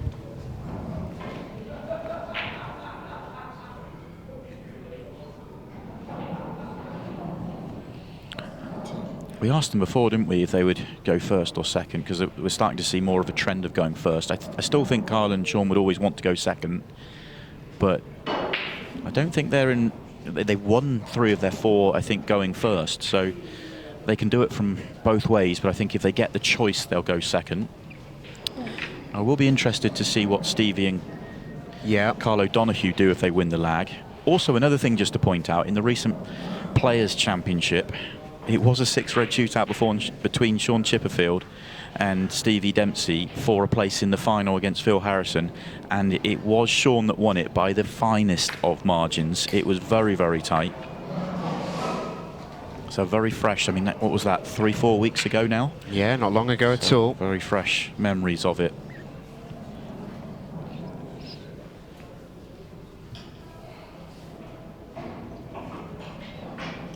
It's been Carlson looks relatively composed. Chippy also, but they wouldn't be human if they weren't feeling a few nerves. I was just wondering whether Carl Sutton wanted to go for a little knock, a little practice, because it's been so long since he's used his cue.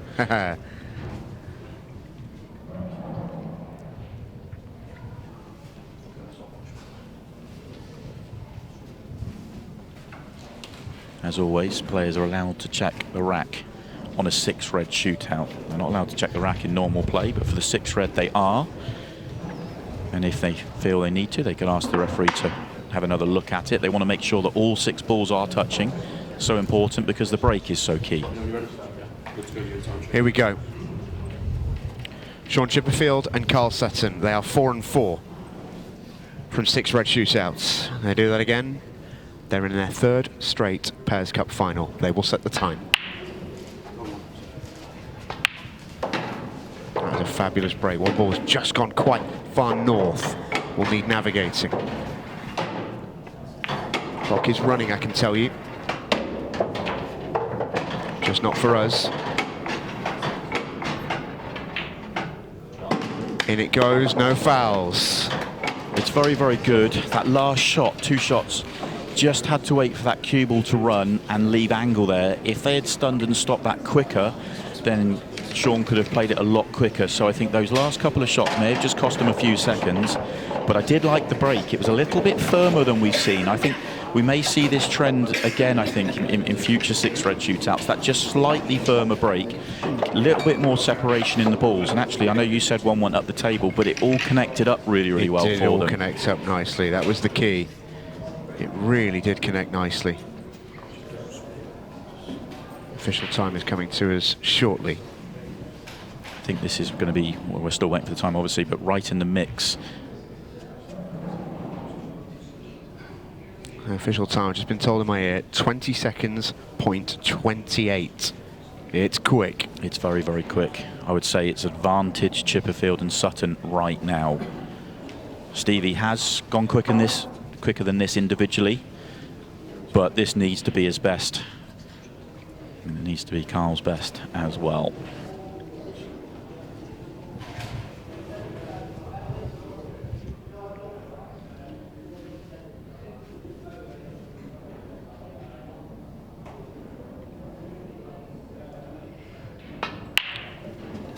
Pretty good break. Now they've got to go. Have to just wait for that red. That's a hell of a shot from Carl O'Donoghue. It's a similar split, actually. It's going to be tight. It's going to be mega tight. Keeble's going to run too much for them. They would not have been far away. It just won't stop in time. And for the third straight year, Sean Chipperfield and Carl Sutton are Pairs Cup finalists. What a streak these two are on, and they will stay out there. The final is next. Well, this is what it all comes down to, the Ultimate Pool Pairs Cup final. John McAllister and Connor Tracy, Sean Chipperfield and Carl Sutton. Again.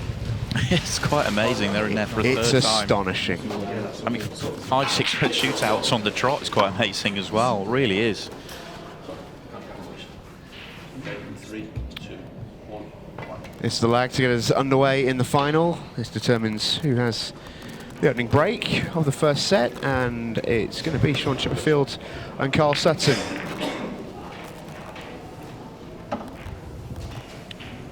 Just an amazing story for Chippy and Carl, who yet again have made it all the way in this ridiculously volatile, ridiculously tough format, and they can make it 2 trophies out of 3. Yeah, it's amazing, isn't it? They'll hope they get more table time than last time they were in the final, though. It's worth pointing that out. But yeah, it's to have done what they've done is unbelievable. Obviously, they won't want to stop just here in the final, but to make the 3 Pairs Cup finals, we've only had 3 events. It really is amazing. And you can't really understand why. Obviously, they're both phenomenal ball players, but it is a very volatile format. We talk about it all the time. The pair to stop them last year, the former defending champions, they are no longer in the tournament to defend it, were Gareth Potts and Mark Selby. They took the victory over Carl and Sean last year. Sean and Carl themselves won it in the first year by beating Declan Brennan and Renan McCarthy in a 6 red shootout. That won't be forgotten. So I'll wait for John McAllister to join us, get the final underway. A reminder of what's coming up for you this weekend. A couple of players on that poster we've seen prominently tonight, Stevie Dempsey and Connor Tracy. The final weekend of the Ultimate Pool Series is live from Thursday, as the Pro Series, the Challenger Series and the Ultimate Pool Women's Series will all crown their number ones for 2023. All the players in that poster are in contention to be their respective number ones. Connor Tracy currently the Challenger Series number 1. The fact that he's not guaranteed with 2 titles and a runner-up finish is quite amazing, and it shows you how good David Hogan's been this year as well. But that's all for next weekend.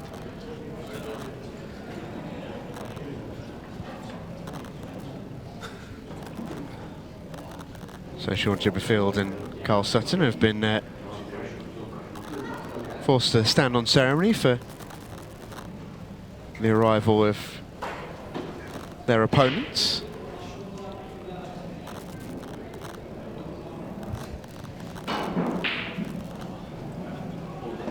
Ironically, it was the the opponents who had their time to wait.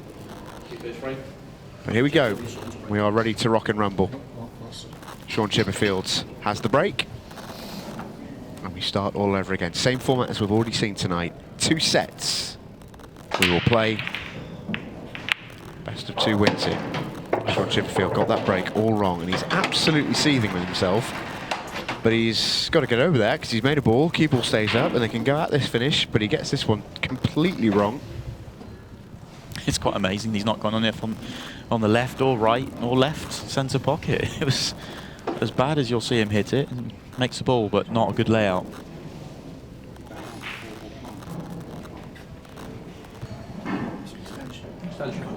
Tough on this because Reds almost feel like they're a no-go. Indeed, they might be a total no-go. I'm not even sure you can see one off this cue ball. So it may be yellows. Does that yellow squeezing off the red at the top? Oh, they can get through to the red bottom left then. That's what they were talking about. Oh, they can see, yeah. Nice. But red's still awkward at the top of the table. Still very awkward, yeah. The two just on the break line are tricky. One goes into the middle, the other does not. Are they looking at 4-ball plants? Yeah, just eyeing up the 4-ball off angle plant, why not? The red's not sitting over the centre of the pocket either as well, so if you catch this red full ball, it's far from guaranteed of making it. This isn't a particularly easy shot he's looking up. Opening up potentially the yellows as well, so it's one of those, if he takes it on, you feel he has to make it. What a shot. It's not come out nicely. It has not come out nicely. This is a super shot. You can see how much work has gone into this. 1-ball, 2-ball, 3-ball and 4 home. And you can just see there is room for that red to pass the yellow. The issue is the Chinese snookered over this yellow and it is horrible. Yeah, and these are worse, you know, when you're like this. He's got the extra yellow as well, meaning he's a little bit further away on the bridge as well. It's really difficult.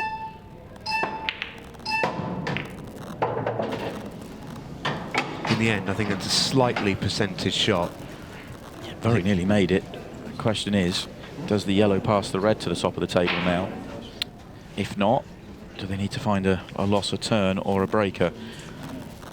Yeah, I think that was played with a degree of this in mind from Carl, that if he did miss it, he's moving the yellow away from the pocket, and the red should, in theory, have a little bit of dominance in that section of the table.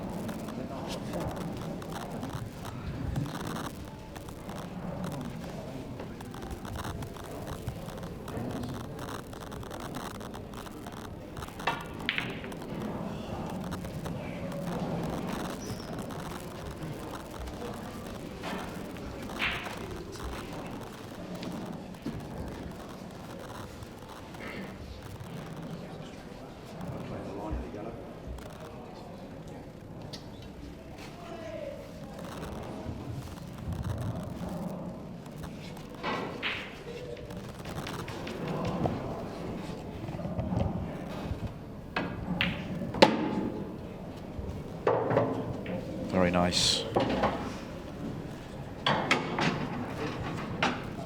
Slightly awkward angle. Would have liked to have just gone the other side of that yellow, I think. Obviously on this red. Might have to take the top one of the two if the path of the cue ball comes out. The bottom one of the two is slightly awkward. Not sure if you can really make this grip and get on the next ball.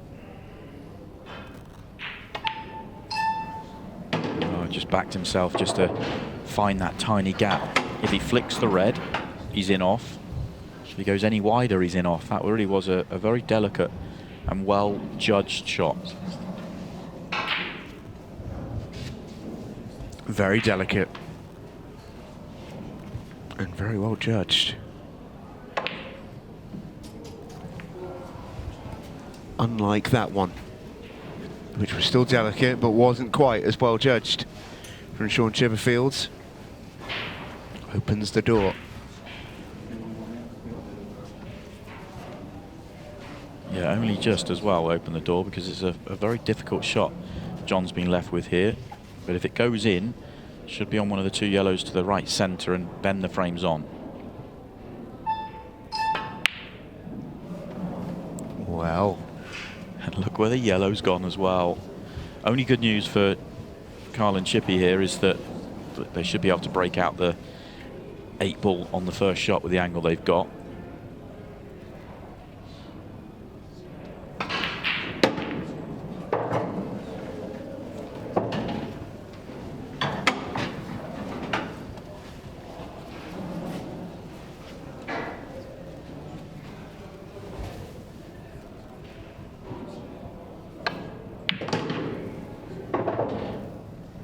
Needs to pull up. Needs to pull up.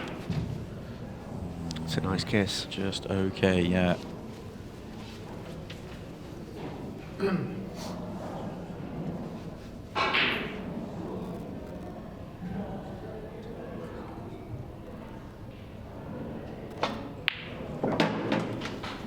Lovely piece of cueing, that one from Carl, and a fascinating opening frame to this final. It really was.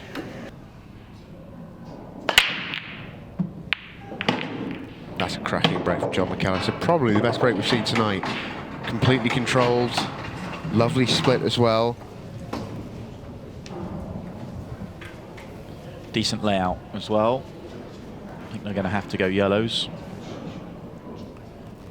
because of the top right-hand corner. Depends on how he feels here with the yellow middle of the top cushion. Wonder if he will get the red just to bounce out when he plays this one, just to open up the pocket for it. Yeah. He certainly has. Hasn't really landed on the next ball though. Yeah, he's got a couple of very thin shots. He's on nothing nice. Left centre, possibly left centre off the red might be the controllable way of going. Depends where the red's going, but it doesn't need to move the red to open up the yellow. Yellow goes top left, so may just clip it in direct. What about pace control this?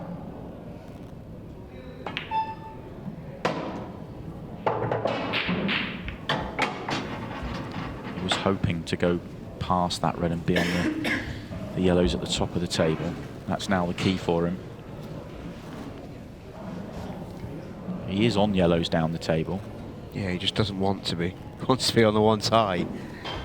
If the one by the red goes, he's got quite a bit of angle. He might be able to come up the left-hand side. He's taken the middle one.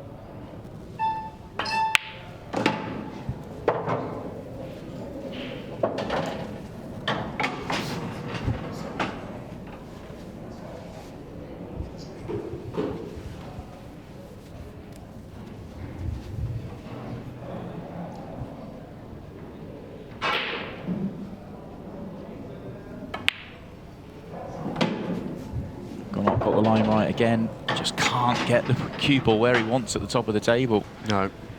It's the third time of asking to get up there and still not got there.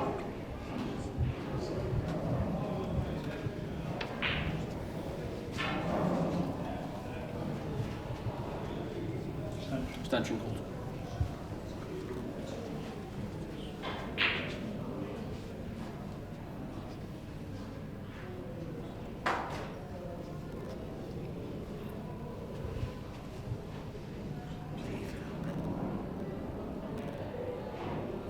Big shot this.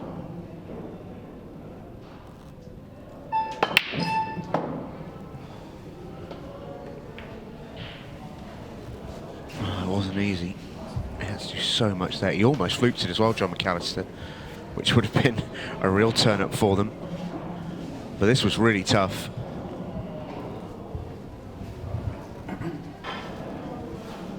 Got just about the position required. Yeah. Fortunately, he's left it okay here for Carl Sutton. This red passes the yellow. All the red's nicely in the open, fairly clean counter clearance available.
Satisfaction on the face of Sean Chipperfield because his team are going 2-0 in front.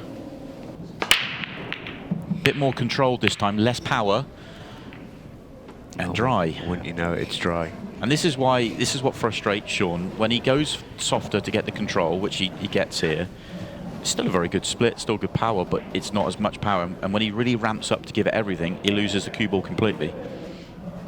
That's why he can't find that consistent nature with the break. I'm a little bit surprised he hasn't stuck with the hand on the table a little bit longer. He had it going for a little while, and he's now chopped and changed and moved away from it again.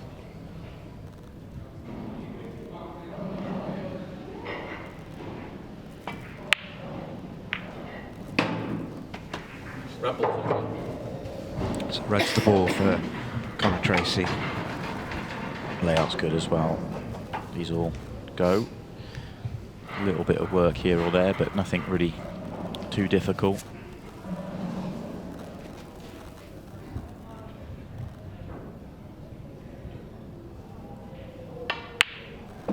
It's a nice shot.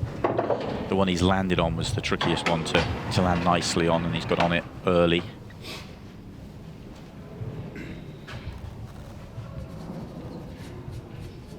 Quite like if he's straight, just top through for the left centre, then go for the one at the top of the table, and then it's all just drop in or straight shots. But you can go multiple ways from here.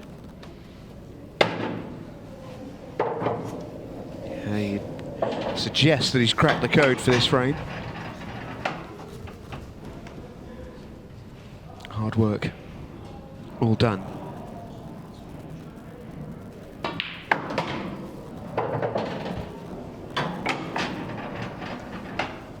With the angle he had, he's come down the table now, but same deal, just get the cue ball back up anywhere near the straight on the one top right, or ideally top right, but it could be on the other one down the table if you don't quite land right. Oh, he's about perfectly in between. That's a slightly loose one. He's got enough angle and enough room just to use the side cushion though. It's one of those nice comfortable shots because you just cue through the ball. Well, spoke too soon. That's a poor one from Connor. I do think there was an element there where he felt that he was in the wrong position.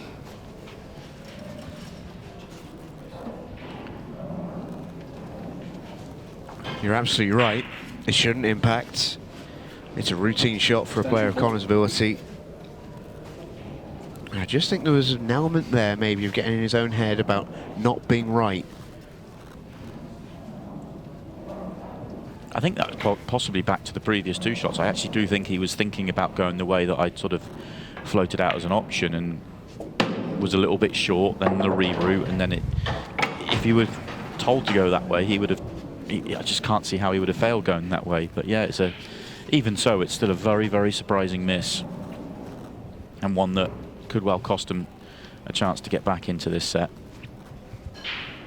Although not the best of shots that Sean's just played. Good recovery pot. 15-second shot clock in play.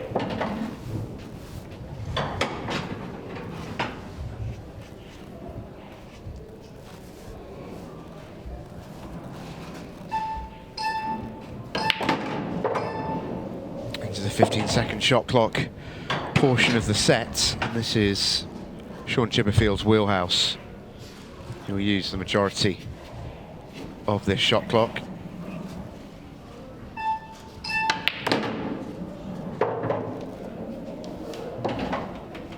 That's lovely.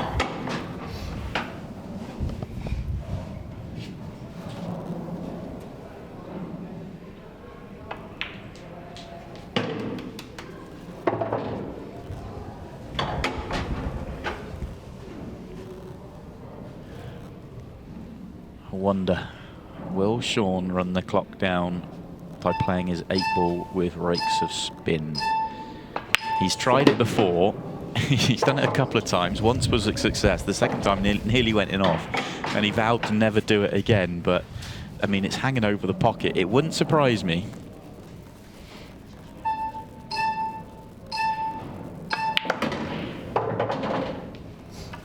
Even that one he's played off the bottom cushion just to kill an extra 3 seconds.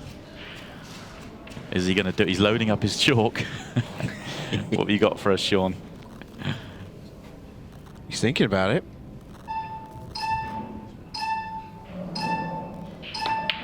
No, in the end, he wasn't brave enough. He wasn't brave enough. That wouldn't go amiss. John McAllister, right on cue, fires his partnership back into contention.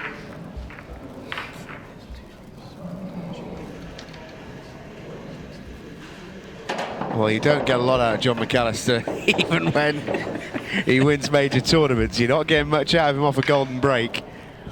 The hand of apology wasn't there, though. That was absolutely wanted.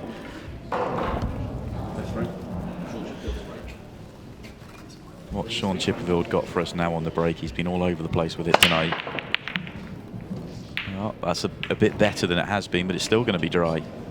Well, all of a sudden 3 minutes to get 2 frames, and it seems very possible for John McAllister. Sean Chipperfield rather slumps into his seat. Yellow ball's in play.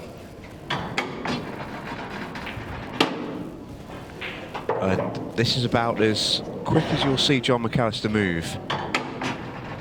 Believe it or not, this is him playing speed pool. And even then it looks like he's barely into second gear. He's a cruiser of a player. The good news here is the split's so good that he can fly through these. This is one that, I mean, he's going to leave, he should leave 2 minutes here. And may even get time for a decider. Both yellows go in the right centre, so he didn't need to land straight to take the yellow top left. It does pass the red, and he has the perfect angle here just to stun across it. Wants to get to the straight though. Doesn't want to be going up past the reds. Yeah, and that's fine. Well, here we go. All to play for. All to play for. Out the pocket goes the 8 ball. 3-2. So 1 minute 51 on the clock. Conor Tracy with the break. Trails by a frame. What a break that is. Bang. Oh, cue ball's in off. Oh, so tough. No. That's so tough. Crestfallen Conor Tracy. Yeah, and look at the cue ball. That was right up the heart of the table. You can't hit the break any better and more controlled than that.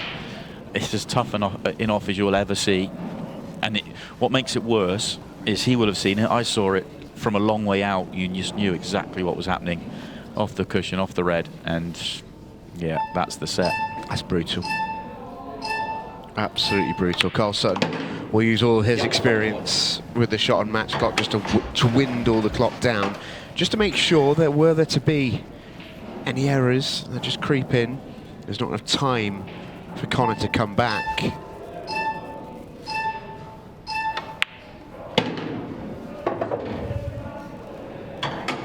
wants to get rid of both of these yellows to the right centre before he looks at the other two. And as long as he gets these two out of the way by using as much of the clock as possible, he's pretty much fine.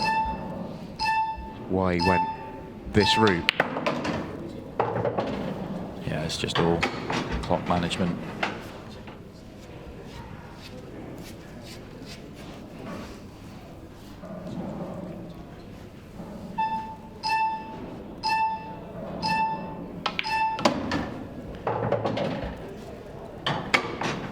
Beautifully managed from Carl Sutton. You have to feel for Conor Tracy a little bit. He'd have loved to have had a go at these. He even just goes and sits down. Love it.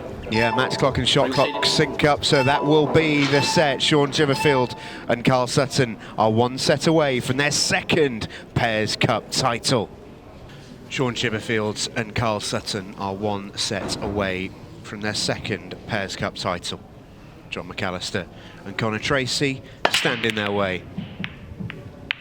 They must win this set, and they must then win a 6-red shootout if they are to take the title. That's 3 fabulous breaks from John McAllister on the trot. Really is such easy power and control. Had to wait a little while for the ball to drop in, but fully deserved, and in the end made 2. And not a bad layout. A little bit awkward. I first thought was reds are going to be fairly routine here, but does the red near the 2 yellows down the table go? Possibly not, so Yellows is the choice, and the yellow below the left centre pocket's the one here.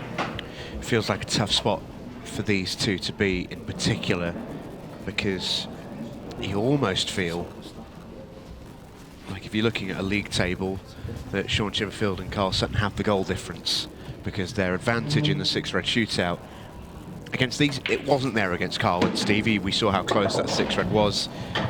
It felt like it was on a knife edge, but against John and Connor, you would have to give the edge quite clearly, I think, to Carl and Sean. I agree. And so this feels like a tougher spot for John and Connor because of that. But it's the spot they're in. They know that, and they've got to find a way to deal with it. I just think that the ceiling of what's achievable in a 6-red shootout for Chippy and Carlos is much higher. We saw them set 20 seconds there. I think John and Connor Tracy's probably that's as good as they could do is 20. They'd have to really be perfect to go quicker than that. But yeah, I think you have to put that out the back of your mind, because there's no guarantees that they're going to put together a good 6-red. So you certainly give them the edge, but it's only an edge. Yeah, of course. This is a tricky little shot, but one that they were happy to take on at the start of this visit. This is sort of what they were playing for on this yellow, but it is delicate. Just caught the near jaw. He thought about it. Just watch the yellow here. Thinks about just dipping into the pocket. Just touches that near jaw, doesn't it? But reds are still an issue for the same reasons as they were at the start. Not anymore. Yeah, very nice.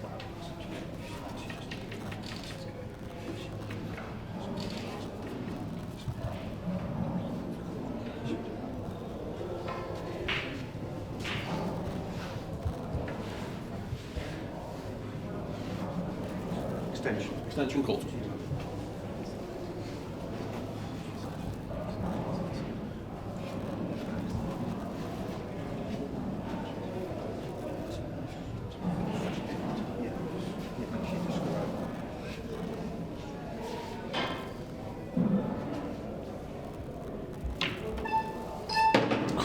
Tough little shot. They're horrible shots. I'd have almost looked for anything but that. They're so horrible.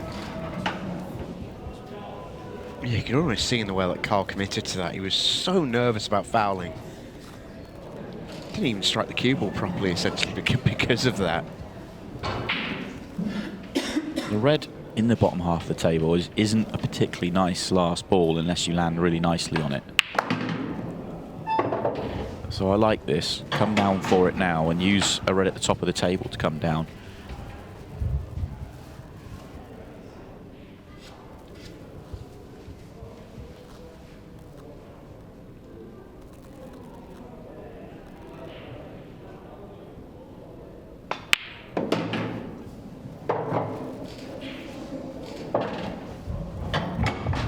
Wants to be really precise here. That's why he's taking his time to work this out. Is because he wants to come across the sort of diagonal of the table, if you like. He doesn't want to come down the left-hand side and play short position on the 8-ball. But so coming down the diagonal, the yellows are in play. So he wants just to find a natural to come down and allow to hit the second cushion on the right-hand side before it comes down, and whether it reaches the bottom cushion or not is then irrelevant.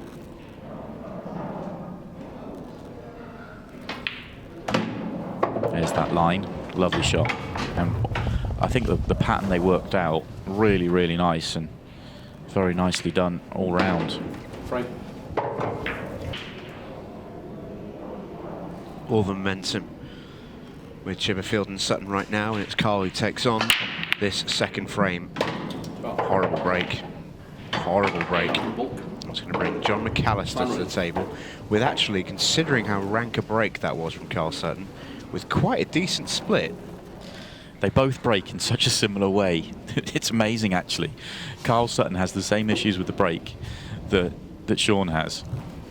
When they reach for that extra power, those centre pockets are very much in play.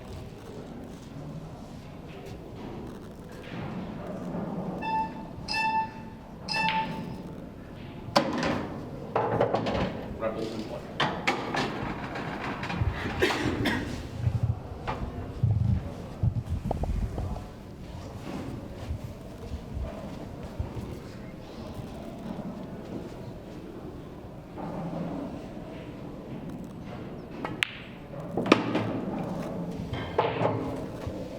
This is strangely the hardest ball on the table, this one nearest the bottom right-hand corner, because what you're playing on afterwards, because you can't avoid the yellow.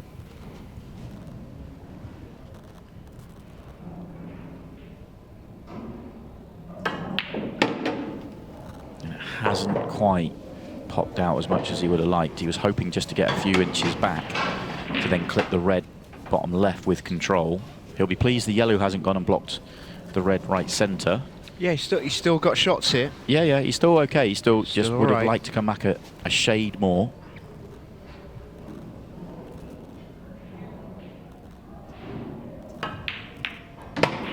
Played into the yellow and reds. That's come out okay.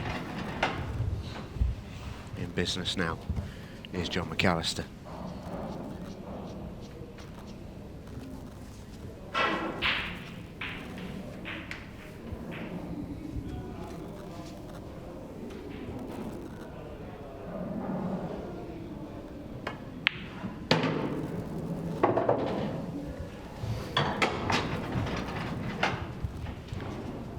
Still okay.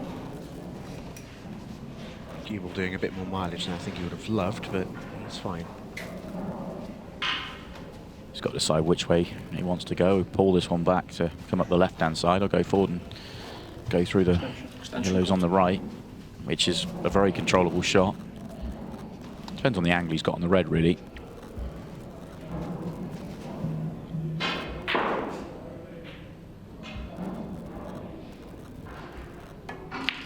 And he has gone through.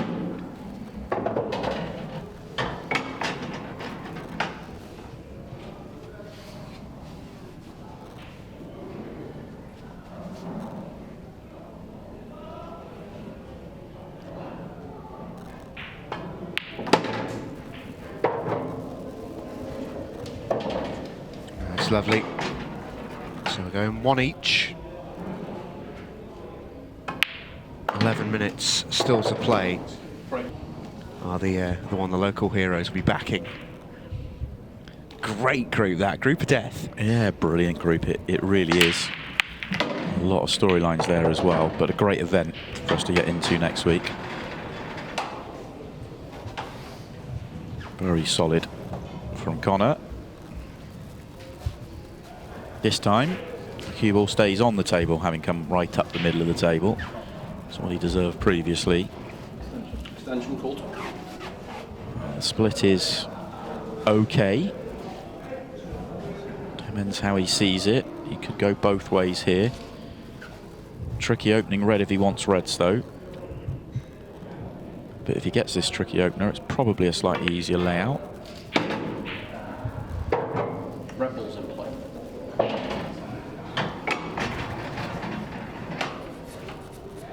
Could play on the middle of the three reds in a line here to top right-hand corner, and then it opens up the red to right centre, rather than going up for the plant, because the plant would be off angle. I think that's what he was playing, but he's nowhere near where he wanted to be. Even if he was playing for the left-hand one of the three in a line, he would like to have been an awful lot closer to it.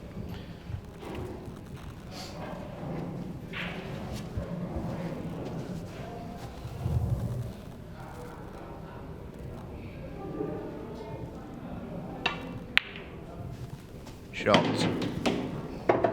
Played that one really nicely. Dragged it in.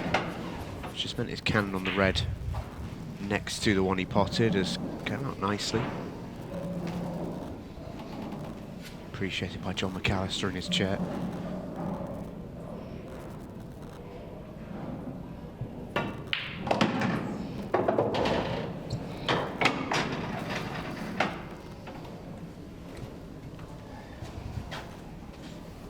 He's got to be quite precise here. The closer he is to the line of the yellow, the better. If he goes high, getting on the 8 ball's not guaranteed, so had to be careful, and gets this one perfectly. Doesn't look much, but if he goes one more half a turn up, all of a sudden he's got a slight issue.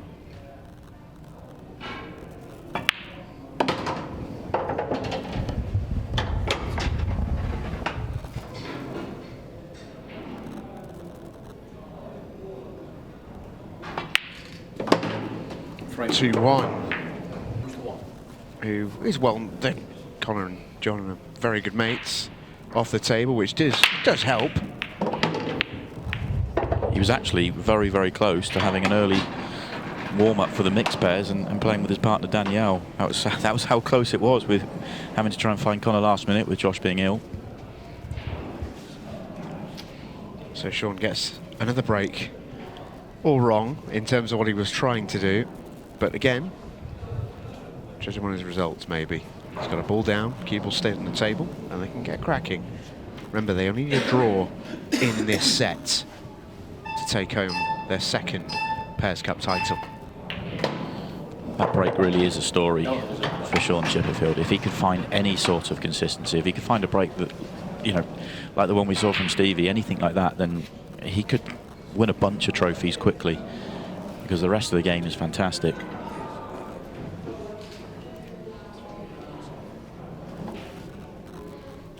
Looks like they're eyeing up a delicate cannon here. This really is a fiddly little area. Not good. They are on balls. Yellow left centre. They're also on the one on the right, but that's awkward. Does the one pass the red bottom left? If it does, then I'll take it all back. It's perfect.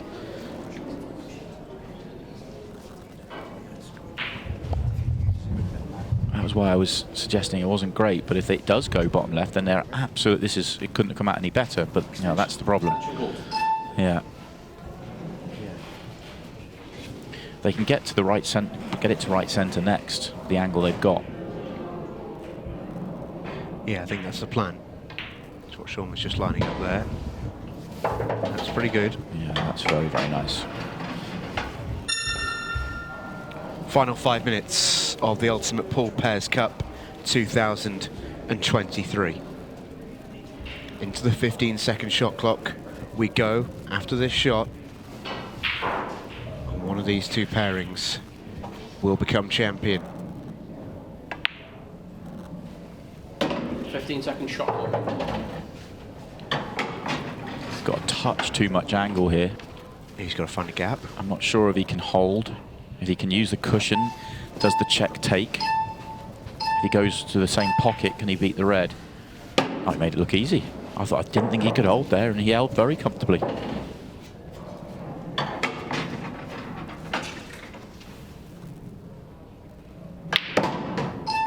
Oh no. Oh dear. Well. Oh, Sean can't believe it. 15 seconds to figure out for Carl Sutton to find the line. Here comes the kick shot. Big moment. What a shot. Oh, he's unlucky. Great effort. I suspect they're going to go back to their chair now and mentally prepare for a 6-red shootout. Extension call. Because this is laid out lovely for 3-1, and look at the clock.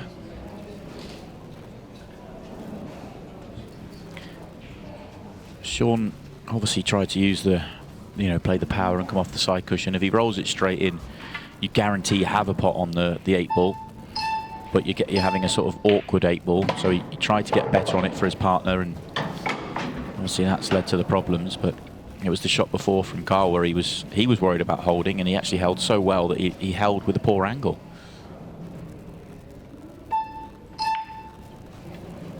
Well, they're happy to play the snooker. It's not a particularly good one.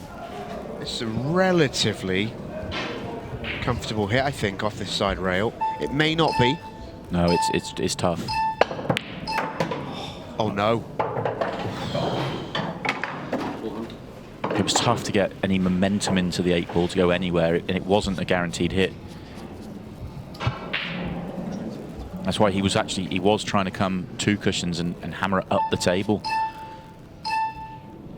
Well, we are odds on now for a 6-red shootout to determine who is going to win the Pairs Cup 2023.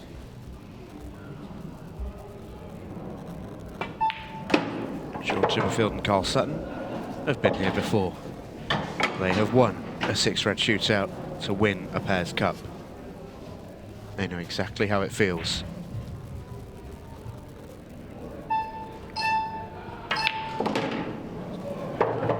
Well, with 3 balls left, and the 8 ball being where it is, it's just gone to the point where this isn't 100% guaranteed, and they have to get it, because otherwise, if they lose the frame, it's all square.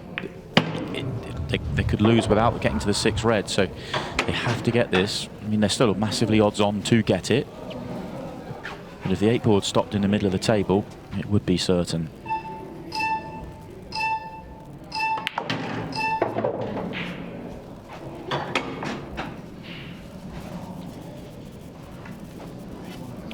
Almost looks like he's got the line to go into it if he wanted to. I don't imagine that will be the play, but it could be. I'd be shocked if they do. Yeah, just play to land on. But this is a big shot all of a sudden. This is essentially for a 6 red shootout or not. This is the Pairs Cup 23. In it goes from John McAllister. That is a pressure pot. Chippy is ready. Well, he's the player they'd want if it was a dry break. It is not. So just another amazing break from John. That break is looking brilliant tonight. And now he just needs to pot out. We're going to a 6 red shootout, folks. Shake of the head because he doesn't have an absolute sitter. He's got a hampered queuing cut in the middle.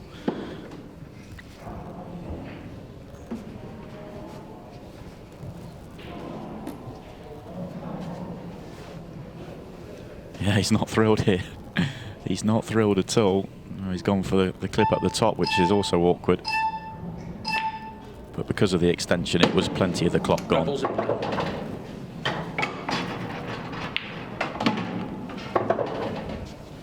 Well, everyone knows now. The 2023 Ultimate Pool Pairs Cup will be decided by way of 6 red shootout. 1 frame each to end the final, 1 set each I should say, and we go the distance. Both pairs have had 6 red shootouts en route to this stage as well. Obviously we know that Carl and Sean's is a 5 out of 5 situation for them.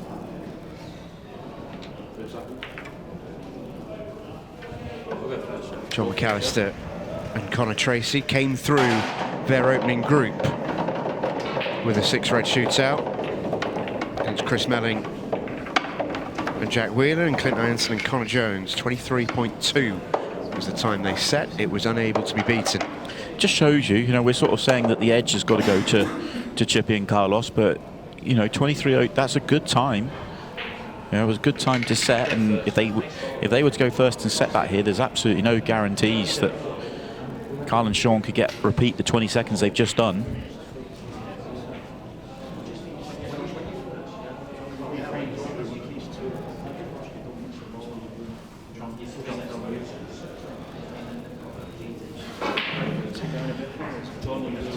I think if it was me, and I am a fan of going second, I much prefer. I think that's the way still, although I can see the reasoning for going first. If I'm in Connor and John's situation here, I really would want to go first, which is what's happening, because you want to put the pressure on.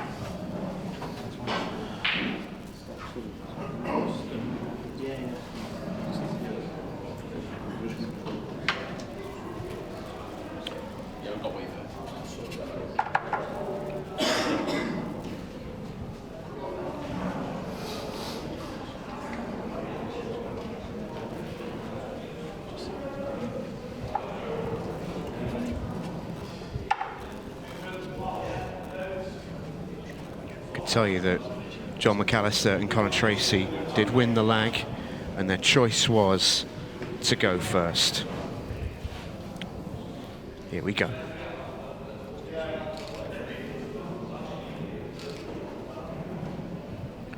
McAllister to break.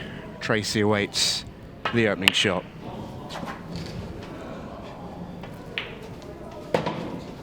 It's a nice break. It was a nice way of wasting a shot. He wasn't quite on that ball to the corner. Yeah, quite cute that. Connor's got to get himself ready. Don't miss. Punched in, that's a good time. That's a good time, and that's where going first can just put that little bit of extra pressure on Carl Sutton and Sean Chipperfield, because the advantage of going second is you know what you've got to beat, but when the first time is good, you also know that you've got to be absolutely perfect, and that in its own way is a huge amount of pressure.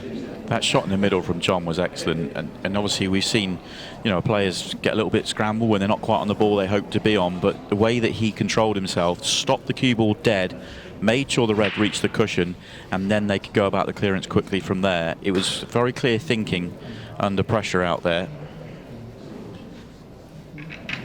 22 seconds, 0.6 is the time. If you offered John and Connor that time Snapped before they won, they would be, off. even though they know that Carl and Chippy did 20 in the semi-final, they would have taken this time, because there's a difference between doing 20 going first and having to beat 22 going second. And they know they can beat it, but they also know they cannot make any mistakes. Sean Chipperfield and Carl Sutton have got here via 6 red shootout. They are undefeated in 6 red shootouts. They've had 4, they've won 4. Are they about to double up as Pairs Cup champions? The break isn't ideal. Carl could hold that pretty well. They're chasing. They can go very quick from here. Oh, he's just gone too far. He knew he had to get to the straight. Oh. He couldn't get there. John McAllister and Connor Tracy are Ultimate Pool Pairs Cup champions. The streak is over on the 6 red shootouts for Sean Chipperfield and Carl Sutton, and there will be a new name on the Pairs Cup trophy. And it's the boys from Coventry who've done it. John McAllister and Connor Tracy strike Ultimate Pool Gold. Welcome back inside the Ultimate Pool Arena. This tournament just continues to deliver those magic, memorable moments, and tonight was no exception. What another memorable final between 2 awesome pairings. Let's hear it for our 2023 Pairs Cup finalists. Connor Tracy and John McAllister, Carl Sutton and Sean Chipperfield. Not to be for Carl and Chippy tonight, another sensational run. Their 3rd straight Pairs Cup final is an incredible achievement in and of itself. Let's hear it for our runner-up, Carl Sutton and Sean Chipperfield. Boys, hardlines, I know you know how this feeling is, you know how it is to be on the other side, but those margins are just so incredibly tight in this tournament, aren't they? Certainly are. I think we rid our luck most of the tournament, to be fair, but just rid it one match too far. That 6 red shootout record had to come to an end at some point, Carl, but it was still close, wasn't it? It was, that's the first time we've gone second, so it's the first time we've had to chase a time, but I felt like we probably should have done it. I played a couple of, especially the ball in the middle. You're just trying to stop the white and you haven't really got time to think, and just... Hard lines, boys. You'll be back, we know it. Fantastic tournament again, boys. Let's hear it for our runners-up, Carl Sutton and Sean Chipperfield. How about our winners, mine? John McAllister was left in a little bit of a pickle when his original partner pulled out. I think he found a pretty decent substitute. Your winners, John McAllister and Connor Tracy. Boys, congratulations. Did all right, didn't you? Yeah, obviously rode our luck a little bit in that 6 red, but a very tough night, and obviously having to settle for the 6 red's better than having to go at 1, so speechless really. You know what it takes to lift an Ultimate Pool title, Connor, but how special is tonight for you? Yeah, it's an amazing feeling to win this with a good friend of mine. Like I say, we rode our luck. Commiserations to obviously Carl and Chippy. Very lucky there towards the end, and obviously just cut my year off. It's been an excellent year for me personally. Thank you. It certainly has been. And John, if I'd have said to you that the way that you were going to win your first Ultimate Pool title was with a 6 red shootout, I don't think you'd have believed me, would you? Well, I don't know, I've been in a few, to be fair, and normally on the wrong end as well, so obviously 100% with Connor as well, and then just buzzing to get over the line. Well, we're not going to keep this moment from you any longer. Going to bring in the tournament director, Scott Price, to make the presentations for your 2023 Pairs Cup winners. They are Connor Tracy and John McAllister.